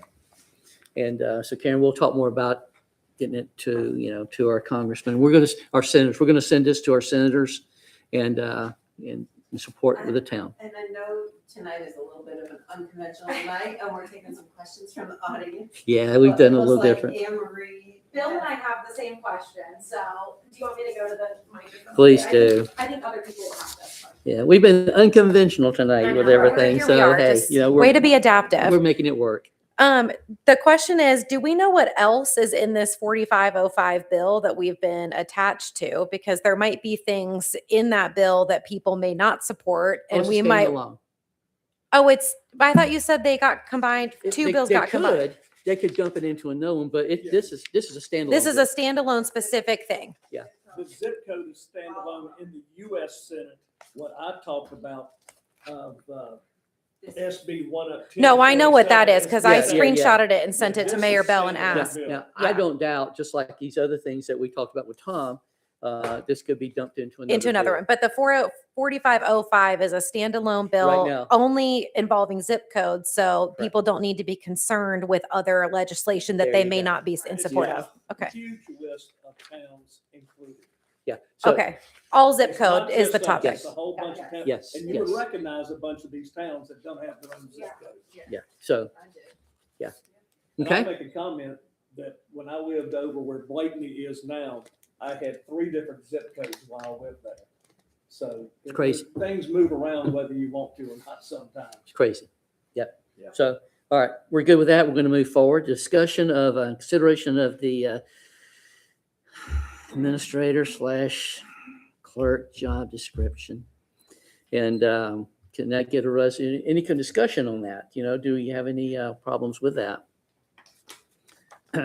I've read through it. I don't have any problems with it. And this is what we're going to use to post for the position. Correct. Exactly. And it is a position for one person as administrator and clerk. Exactly. So are we looking, do we think that we should have one role then for the administrator and the clerk again? Oh, yes. Yes. Yeah, one person. You Yeah. can have separate descriptions for different parts of the job. Right. Because sometime 10, 15, 20 years down the road, maybe we do split like some towns do and split the positions, but at least you have it identified. What would be posting for is a joint position of administrator clerk. Just like it is now. like it is now. So It I, just outlines specifically, here's the administrator function, here's the clerk function, that's what we have in here, and it's outlined. It may be what you deem future ready in case the time comes, but right now is not the time to do that. And part of me is like, it may make sense longer term, just for job description duties, to have one clerk and one administrator. But we haven't really had the discussions either. Need to at this time. I think in the future, as the town grows and gets more complicated, that may come to pass. But right now, what we're looking to do is fill a position with an administrator / clerk. The job description lays out what the administrator does and the clerk does, but we're hiring one person. So, Correct. just question. Karen is hard to replace.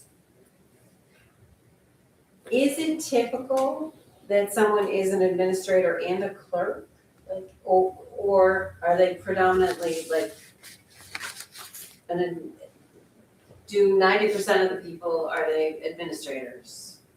And only 10% are administrators / clerk, like, from a designation standpoint, does that? Weddington's very unique. You have a very, very, very, very, very, very, very small staff. Right. And the administrator clerk job tends to marry well together. If you only need one person for those two positions, this town, when I started working here, had a planner administrator position. So do they need special, like, I don't know, education or backup or documentation or whatever to do both of those jobs? And You is need that the clerk, typical? the administrator doesn't generally have a specialty or a certification, but the clerk does have a certification. And so my question is, are most administrators going to be clerk certified? We'll find out. That's my worry. Like, The person We'll needs find to out. be, is what it boils down Okay. to. If we're gonna advertise, that's one of these, you have to be certifiable. Let's just put it that way. And pro- it's- yeah, yes, in small towns, people wear multiple hats. Mhm. And that's very common, that people have multiple titles. When you have a staff of 6 people or whatever we have here, you wear multiple hats. And clerks in larger towns often have multiple roles. So some clerks will do HR and some clerks will do executive assistant to the town manager. So most clerks have a very broad base Okay. of tasks. Okay. Yeah. I'll say this, my wife's probably watching on TV right now, but in a former life, she was the tax collector and the clerk of a small town in New York. So, this is very common that Okay. you can have I these just want to type make of sure that we're situations. not pigeonholing In ourselves. my time in town, by far the majority of the time, it has been a administrator clerk. And then the few years that it was not, it was planner administrator. Okay. But they were much smaller periods of time than overall. yeah, so we can function well Yeah. like Okay. we're doing now. And, and that's how we keep our taxes low, and that's what we want to do, and just keep it efficient. And that's our plan, I just wanted to I- ask, No, make no. sure we aren't hurting I ourselves. think Yeah, what no, I we hear have you. is laid out the job description nicely. And if we have somebody we like, there can always be negotiations. I'll just say Right, that, right. what we do. Okay, But we have to get the person to negotiate with first. So I think in this day and age, to make myself sound like an old fogey, the group that's coming up, the clerks that are out there are more MPAs and have a little bit, I don't mean to sound like that, but are a little bit more ambitious and look at a job like this.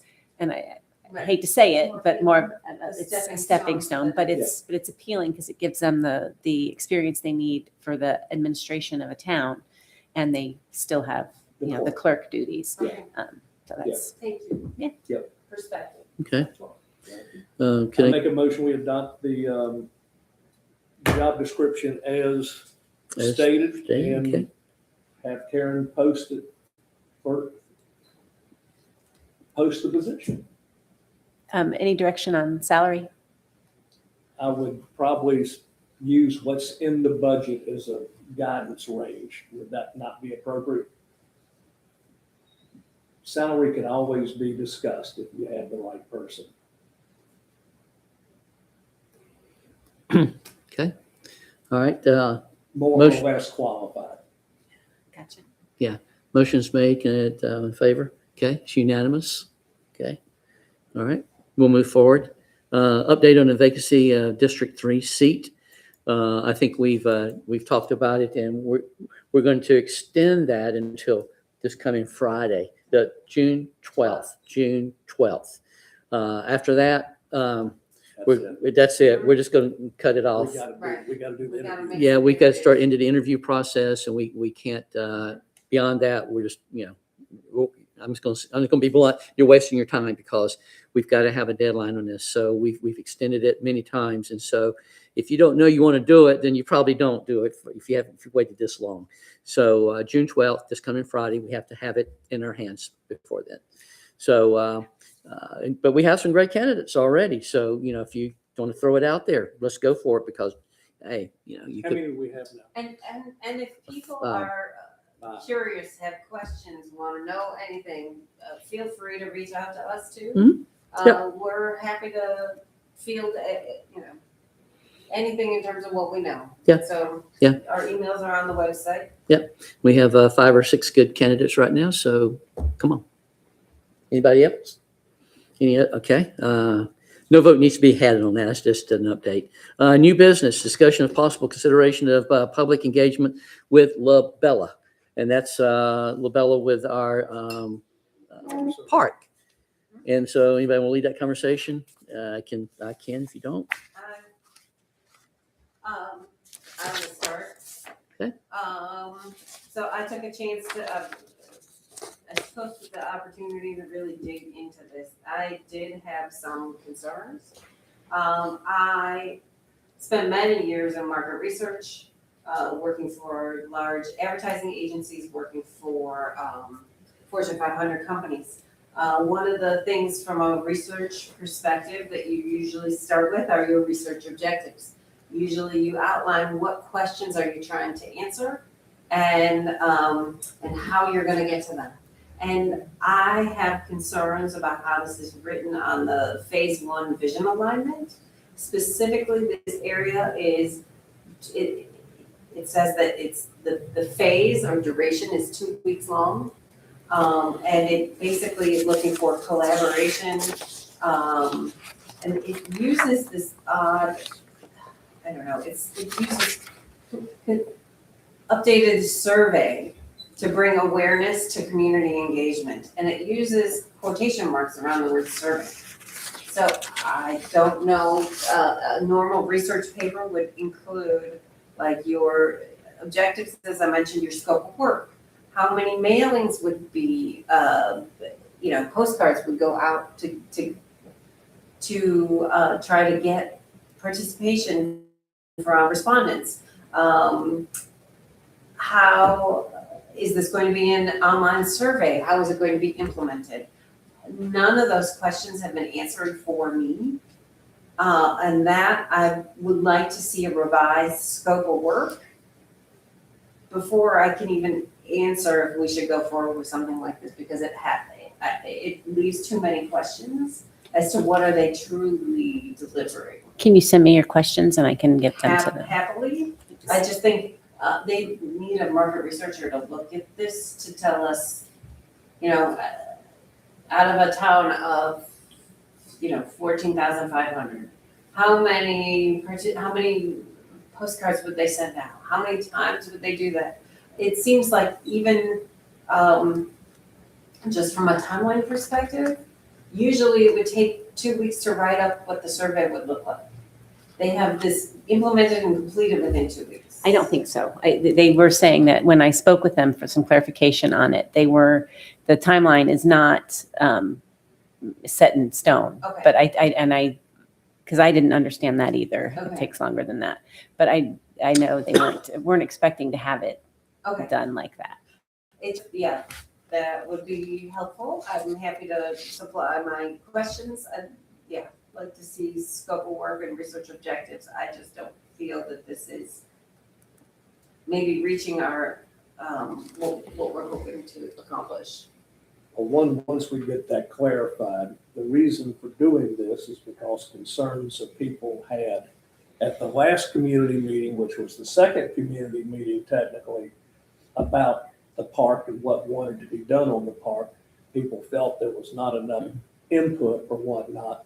And I think at the last meeting, Karen, how many people showed up besides council and staff? 10? 10 people probably showed up, and outside people. And they said, well, this, that, or the other, we didn't have enough input, or this, that, and the other. So to satisfy those handful of people, we were looking at the concept of spending a considerable amount of money to do another survey, even though there's one been done a few years back with the land use plan and one before that. There's two things that go back historically, about parks and whatnot. And the concept here is, what would you like in a park? A park is a basic function of a town. It's one of those, this is what towns do. They provide open space, recreation, et cetera, for a town. That's one of the functions of a municipality is. Part of this contract goes to redesign what they proposed initially, which was pretty modernistic and not in fitting with the town vision, even though we told them, I told them up front, they should model their design after the age, style, and look of Town Hall and the surrounding historic buildings. They didn't listen. I'll just leave it at that. They went award-winning park design survey, park design. But so part of it is to fix that. So part of this is for a survey to ask the people, what do they want to see over there? And the other is to update the design based on that. That is my understanding. Is that Yes, correct, Karen? To create the actual documents that they will use for our conditional zoning Yes. application. So it will have those. Right. And this prints may need to change, architectural stuff changes, this, that, or the other changes. Right. Right. Yeah. Because we're not far enough along, even into, I've asked developers, can you give me an idea on what this would cost? And I can't get anybody, because we're not far enough down the road. We don't have this information. So and I've asked several, can you just give me an idea of what you think this might cost? And nobody can do that because we're not far enough along. And let me say this also too, this will be used with grant money. This is not used for taxpayer money. This is grant money to do this, okay? But I also think as part of the survey design, I'm not opposed to a park, right? I just want to make sure that if we go forward with the park, that we deliver what the residents want. And as a part of that, I want to make sure that if it seems like many people are really interested in phase 1 and phase 2, but not phase 3, we may be able to kind of tease that out of the survey results. And I think. Well, I don't even know if we're talking about phases at this point. I think it's the idea Okay. of what do people envision being over there? Okay. That's what it And that's boils all I down want to to. make sure. Yeah. So And That's that's what it is. to me, there's no talks of phases, so we don't know what Okay. these phases You are. don't know how to phase it if you don't know Right. what you're gonna have. Right. Correct. But, you look at it from that point of view. But I would say, I don't know, I'm guessing a large portion of this actually is the redesign and re-updated. And the survey itself is not a huge component of the dollar amount request. Is that correct? That's correct. That's correct. Yes. So you get the survey, community asks for it, we do it, we look at the results, plans get modified or updated and put back into a format, because I think, Karen, you told us we could not apply for that grant or get accepted for that grant until we have actually an approved by Set of council plan Yes, sir. to do that. Right. And that was The Parks that and was a Recreation. $500,000 grant. Oh, yes, sir. Sorry, yeah. Yeah. With matching funds. The matching fund's $500,000. We take a half of ours and they give us a half, so that's $1 million or whatever that would be over there. Yes. And you go from there. But you have to have that. You got to have a events parks committee, which we now have, and you got to have an approved plan to apply.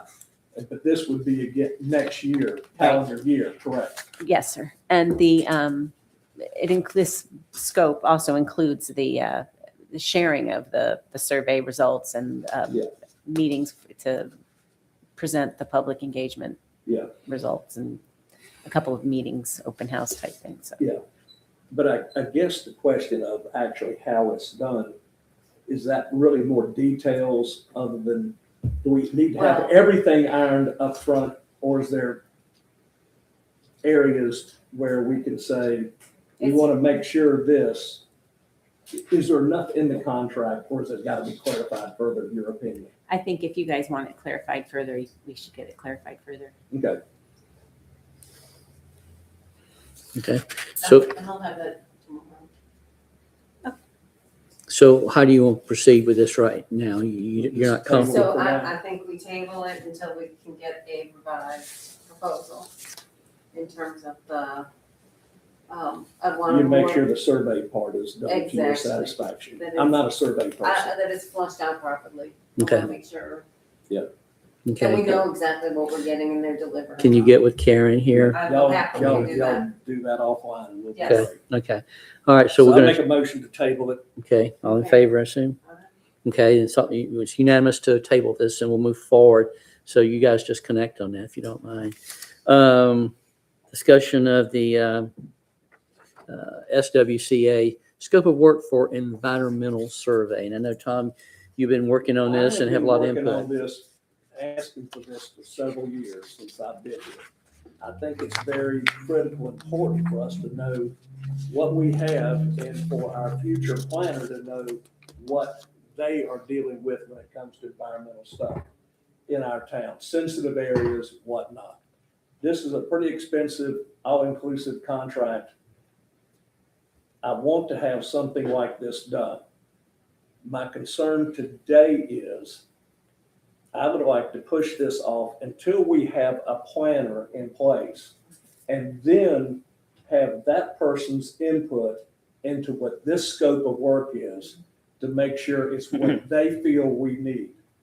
I want to do this in general terms, but I want a professional person in this to make sure we're getting what we need or they need.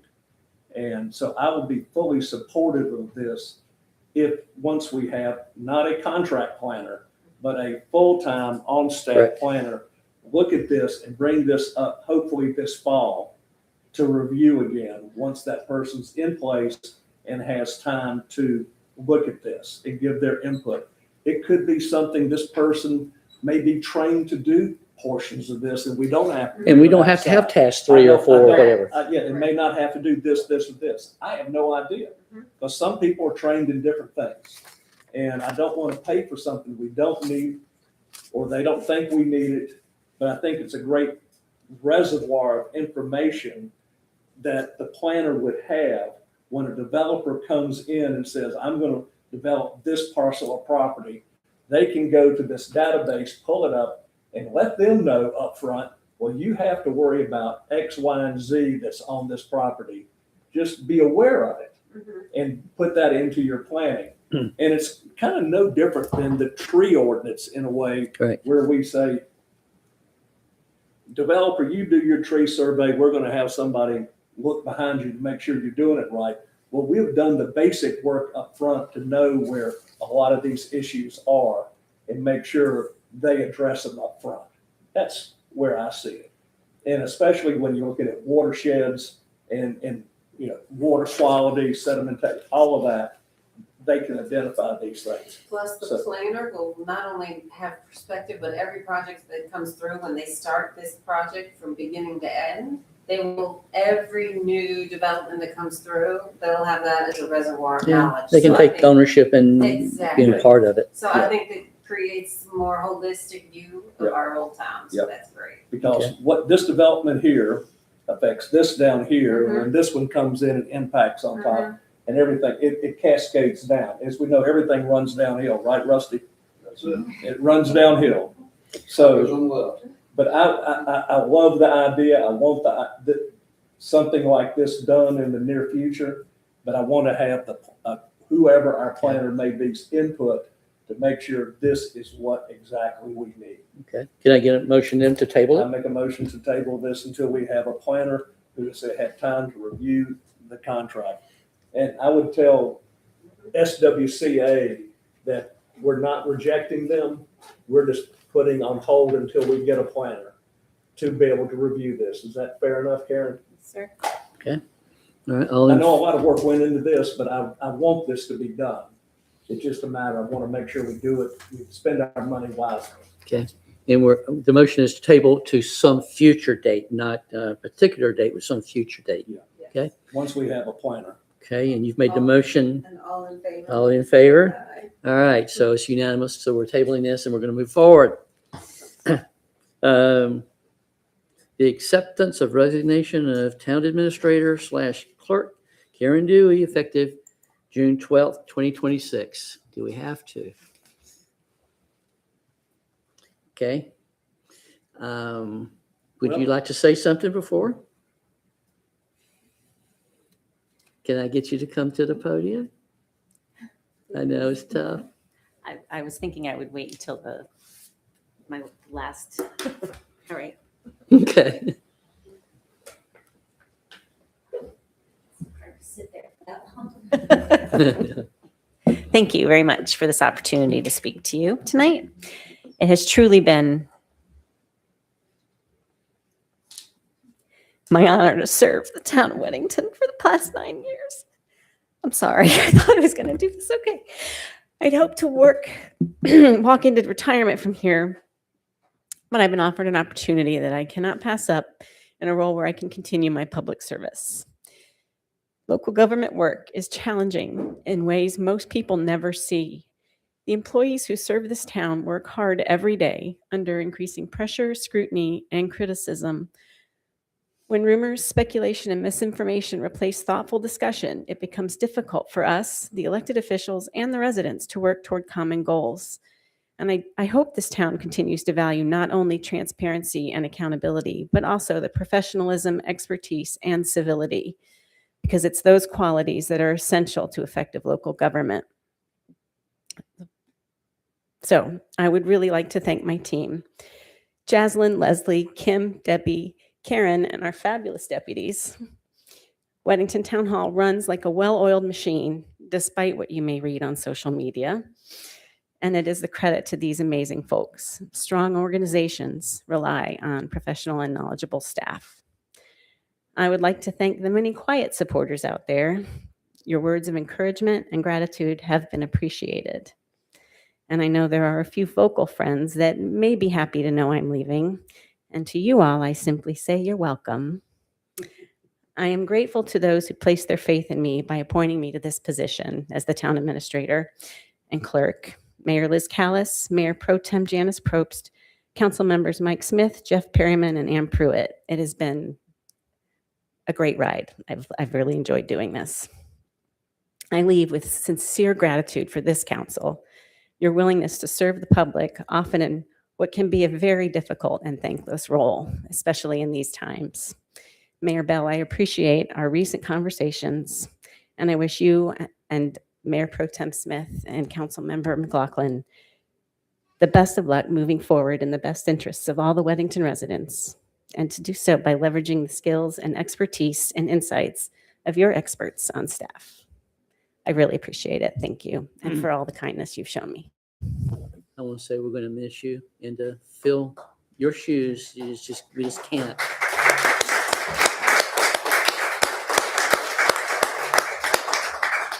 And I want to say thank you for all you've done.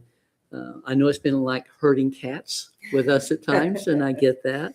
And I want to thank you for all the times, I've just busted into your office and said, how do I do this? How do I do that? And you can't do it that way, or you can't, or you can, or, you've been such a blessing to me, helpful.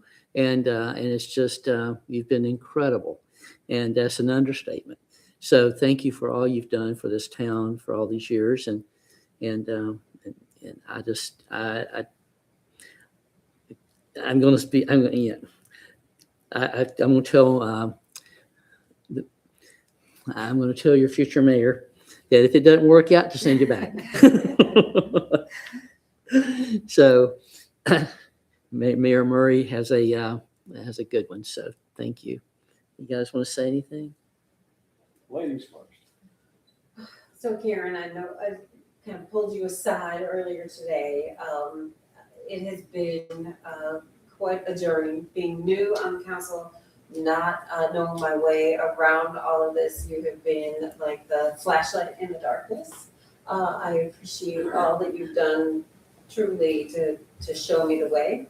I'm gonna miss you and really truly I'm sad for us, but really so happy for you because you will grow and continue to change and I don't know and have some really exciting times ahead. So I'm thrilled, but truly regret that we're losing you. So thank you for your service. Tom? Again, Karen, thank you for your service. You've been very helpful the 2.5, almost 3 years that I've been on council. You are the one, if we have a question, we go to, you know everything. And along with Leslie and Debbie and Tim and whatnot, all of y'all do a great job. It's going to be, whoever gets into that position has huge shoes to fill. And it's going to be very, very difficult for them for a while. And I'm counting on the staff to help whoever that person is. But we're going to miss you. Waxaw's getting the winner. Unfortunately, we are losing a star, in my opinion.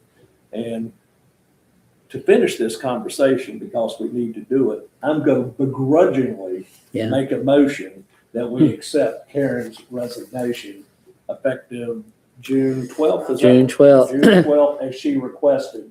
And it is with sad regrets that I have to make that motion. Yeah. And reluctantly, I would say, all in favor. Unfortunately. Yeah. So. Begrudgingly. Unfortunately, yeah. I think the beauty is this won't be the last you see of me. Good. I'm just down the road. Okay. I think we're gonna be calling her. Yes. We You probably. have her on speed dial. Yeah, we'll probably all be calling her. So eventually it'll be like, what now? Never. We're going to be on call block. Yeah. Yeah. So. We're going to be on the spam list. Yeah. Okay. So we're going to move forward. Code enforcement report. In the packets, there was an email this morning that I sent to you all regarding the report from inspections on Friday. So we are moving forward with certain notices of violation and inspections for later in the month. Okay. All right. And that's good. Yep. Any everything with that? questions? Okay. All right. The update from our finance and tax collector. You have, I'm going to get you to come to the mic so we can all hear you. Thank you, Leslie.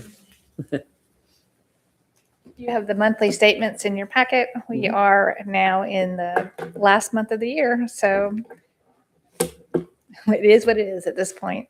So I'm playing phone tag with the LGC. They have the audit contract for the new auditor.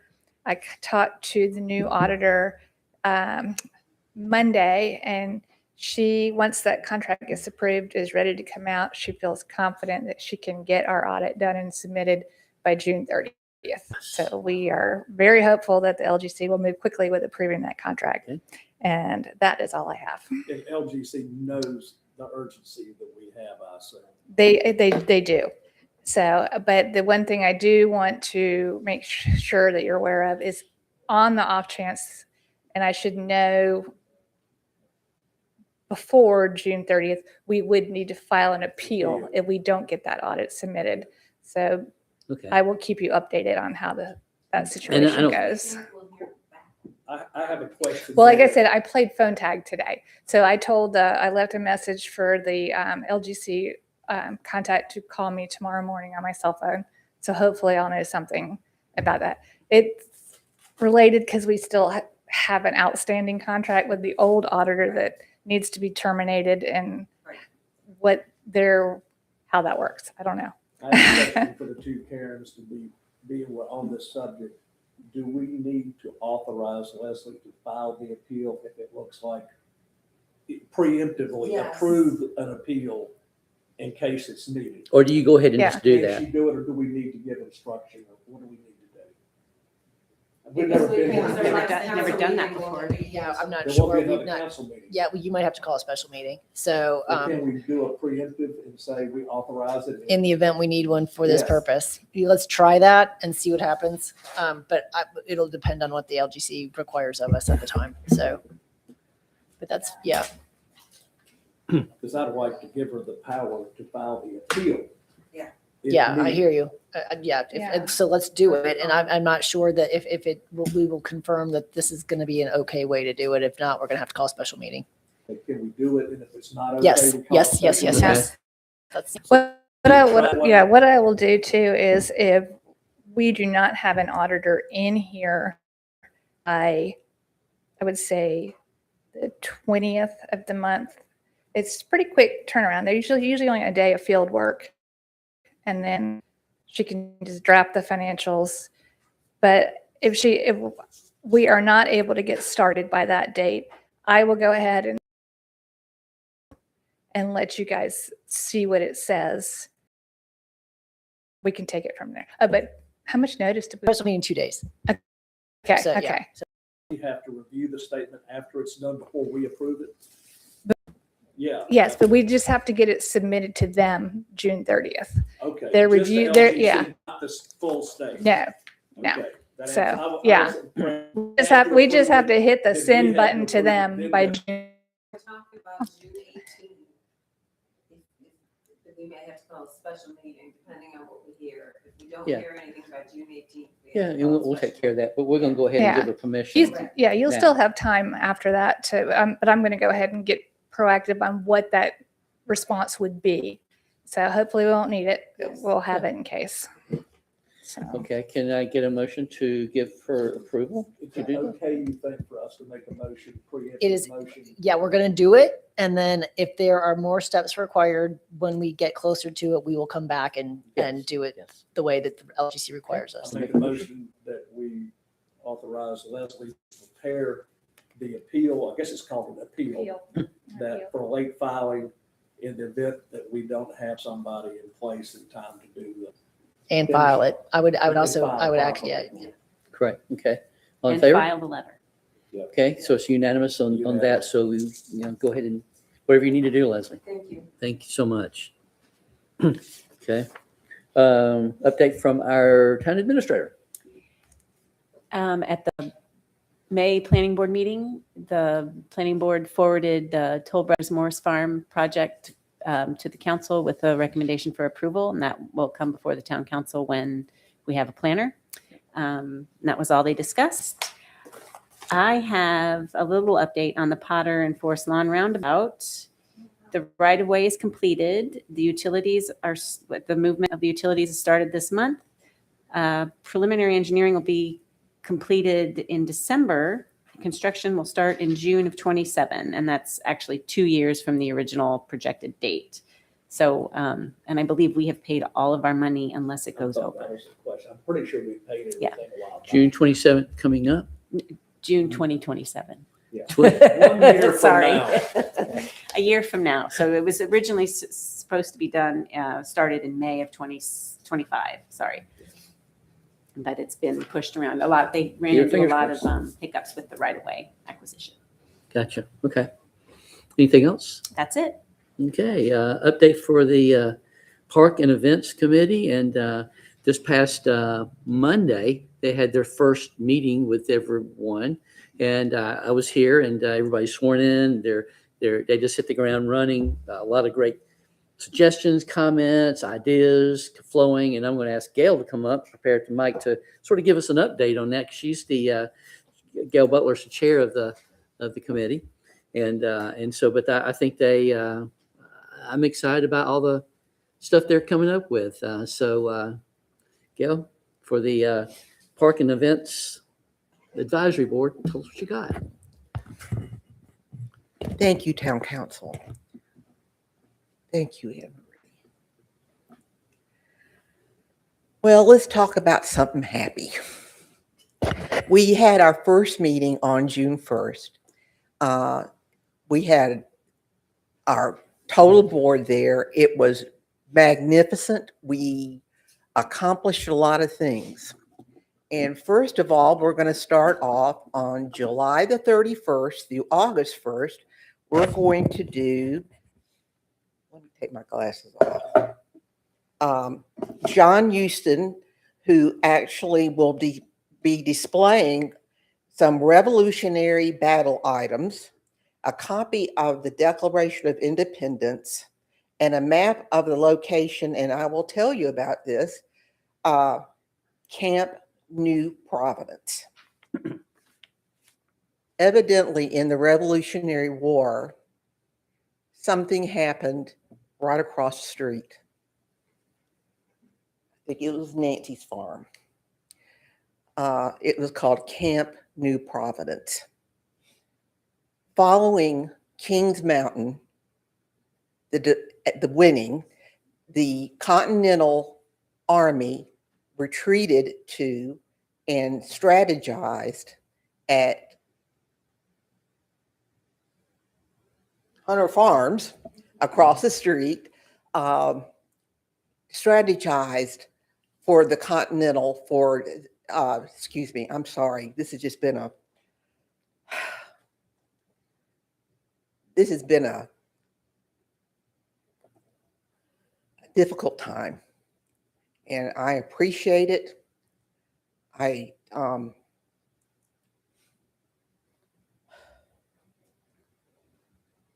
wasn't expecting this at all.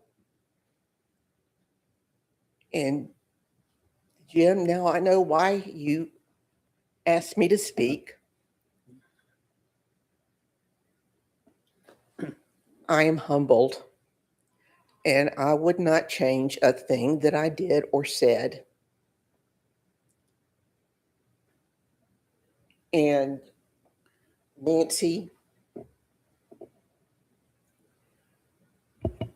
me stopping that night was nothing but from love and respect, not for anything else. Nancy and I have our retired nurses. Our families have been in the military, and we do share a lot. And I respect her family and what they were going through. To have it belittled like that on social media was overwhelming for me. And I wasn't expecting this. As a matter of fact, when I spoke with Anne Marie before this, I really kind of didn't say I kind of didn't want to do this. But I think it is time for healing. I think it is time to move forward. I think it's time that we work together as a town, as a town council, and this new Parks and Events Committee is going to do that. We're going to move forward. We're going to make this fun. And I will start with and I will give the official name because we AI'd it. Okay. Weddington's Revolutionary Legacy and Camp New Providence. We will have this on July the 31st and August 1st. Times will, when we have a little bit further along, we'll tell you the times. But we have a unique opportunity, and Mr. Houston said to us, no one can take this Camp New Providence from Weddington. This is ours and ours alone. And we need to celebrate that. We need to teach our young people what it is and why we live in Weddington. And we're going to start celebrating this, and we're going to start this on July 31st and August 1st, and also with celebration of our 250th anniversary for July 4th. I just want to give my humble thank you, and thank you, Town Council, for letting me be the chairman of this wonderful committee. And I promise you, we're going to make a difference. We want to bring our community together and to engage our community, to bring our young people up to respect our government and what it's like that we need to do. Thank you. Thank you, Gail. Thank you, Gail. Gail, I have just a little thank you for serving. I have a question for you. Yes. How many members right now are on the park board? How many people are Six. serving? Correct. So I know that there is one open spot. Yes. I don't know, do you have any ideas of what we could do with that open spot? Because I I had one kind of rattling around. I thought that there had been talk and maybe some discussion about bringing someone from the high school up Yes. That's what we're and gonna do. and engaging them into this, and so that we actually can tap into working with the high school and getting them involved with what's going on in Weddington. So it will help our volunteers. It will give us a foundation.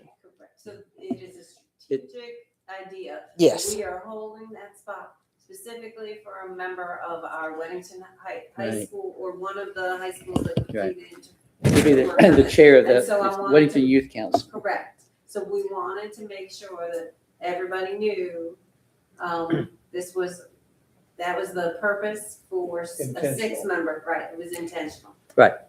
And I would be thrilled to have that as a high school member.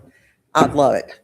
So, Cool. great. I just wanted to make sure that we kind of broadcast that out. So thank you. Thank you Thanks. for your service. Thank you, Gail. thank you, Gail. And, you know, and like what you're saying, I think it's just gonna be a great way to bring the town together. And really, I'm just gonna say it, start some new beginnings. I think this would be awesome.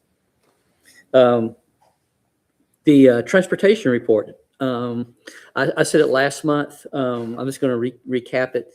The DOT said that the light at Forest Lawn and Antioch Church Road should be starting in August or September.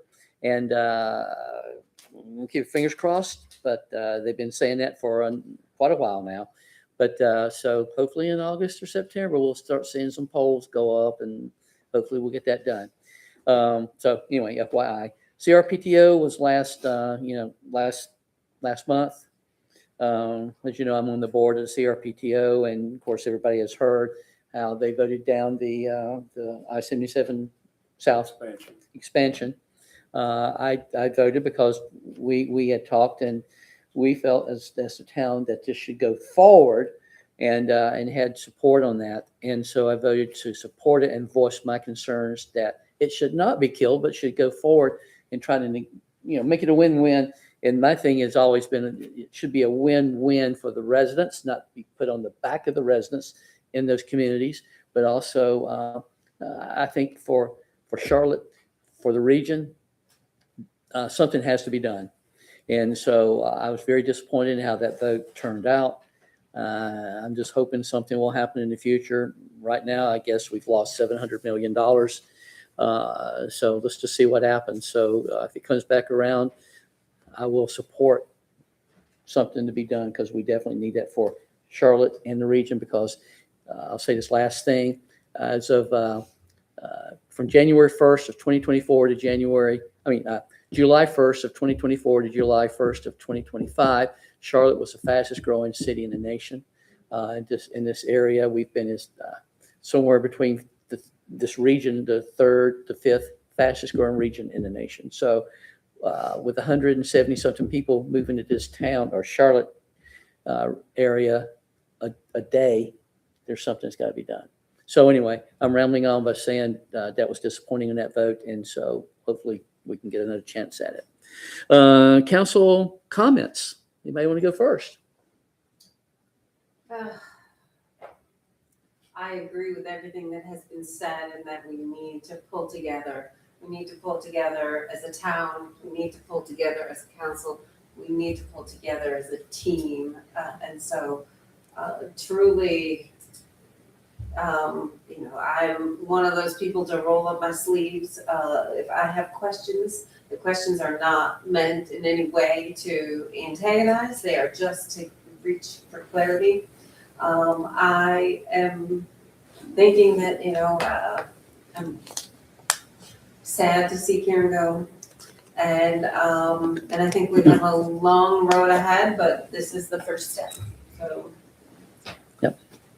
Tom? Well, I want to thank Karen for the wonderful job she's done over these past number of years. And we're going to sorely miss her. It's going to be very hard to fill the position, but I know the staff will pull together and we will get through this trying time. And with your assistance, we'll find the right person to work with y'all. But that's going to be very important for us, is to find the person that y'all feel y'all can work with. That's going to be top priority from my point of view anyway, is looking at it from that point of view. So we're going to count on y'all. Karen, we're going to miss you. We're going to have you on speed dial, so don't worry about that. We'll bug you ad nauseum until we don't need to, which will be a long time. But I said my piece earlier about the civility and how to treat staff, and I really mean it. I got a thick skin. You can blow me up for whatever, but don't kick the staff. That is not right. And I really mean it. And when you disparage council and make innuendos that we are corrupt, we're doing all sorts of illicit things, it does reflect on the staff, and that's not right. Yeah. So I'm pretty fed up with it too. And I said my piece earlier, and I'll stop there. But I want to thank everybody who came out tonight and stayed to the bitter end. And because there's only a handful of y'all here. Yes. Thank the 3 people who are not total staff that are here, even though 2 of them are on the park board. And I want to thank the people on the park board, the park events board, for taking on that challenge. We're looking forward to good things, good events coming forward. We do have a little treasure in Camp New Providence, where it was the winter headquarters for the Southern Army, the Continental Army back, I forgot, 1780 or one of those years exactly in there. And All at 1780. is it 1780? Was I right? Yes. Yeah. And there is a sign down there right by the creek on the road, and that most people drive by and have no idea what it is. They think it's a church camp we used to have here, I think. But it is a very important piece of our history, and we should celebrate it. And if we get going with the park, I think incorporating some part of that history into it somewhere would be very appropriate in some manner. Y'all can figure out. No, just kidding. But anyway, thank y'all for being here, and I appreciate it. And let's move forward in a positive manner. Thanks. Yeah, and I want to say too, Karen, thank you for all those times where I busted in your office and you did the counseling session with me and corrected me on things and told me it wasn't as bad as I thought, and that kind of thing. And so, but thank you, and I hope we don't lose contact with you, and don't be a stranger. And so again, I can't say thank you enough for all you've done in hurting us, like I said earlier, hurting the cats, and just keeping us straight, because you've kept us together and kept us on the right track. Both of you Karens have, and so thank you for all that you've done. And too, just like Tom was, I could say ditto to a lot of what Tom said, but the staff here is, I was just going to say, it's just stinking awesome, because they've been here for a long time, and so I don't know how to say thank you enough for all they do, and so yeah, we have hiccups along the way, and that's every Everybody has hiccups, you know. Sometimes we make mistakes. Sometimes we do stupid stuff or say stupid stuff, whatever. It just happens. We're humans, you know. And so I think a lot of the groundwork has been laid tonight with starting to unify, starting to rebuild. Let's continue to work on that. I'm going to say it this way. Someone starts to head off in that other direction. Let's, you know, slap them on the hands and dude, come on, pull them back. And let's try to, you know, sometimes we can't control what other people do, but we can control ourselves. And so let's just keep on this positive road. And I think we've got a lot of cool stuff ahead of us. So anyway, I can ramble on. Thank you again. Can I get a motion? I make a motion to adjourn. Awesome. All right. We are adjourned. Thank you, guys.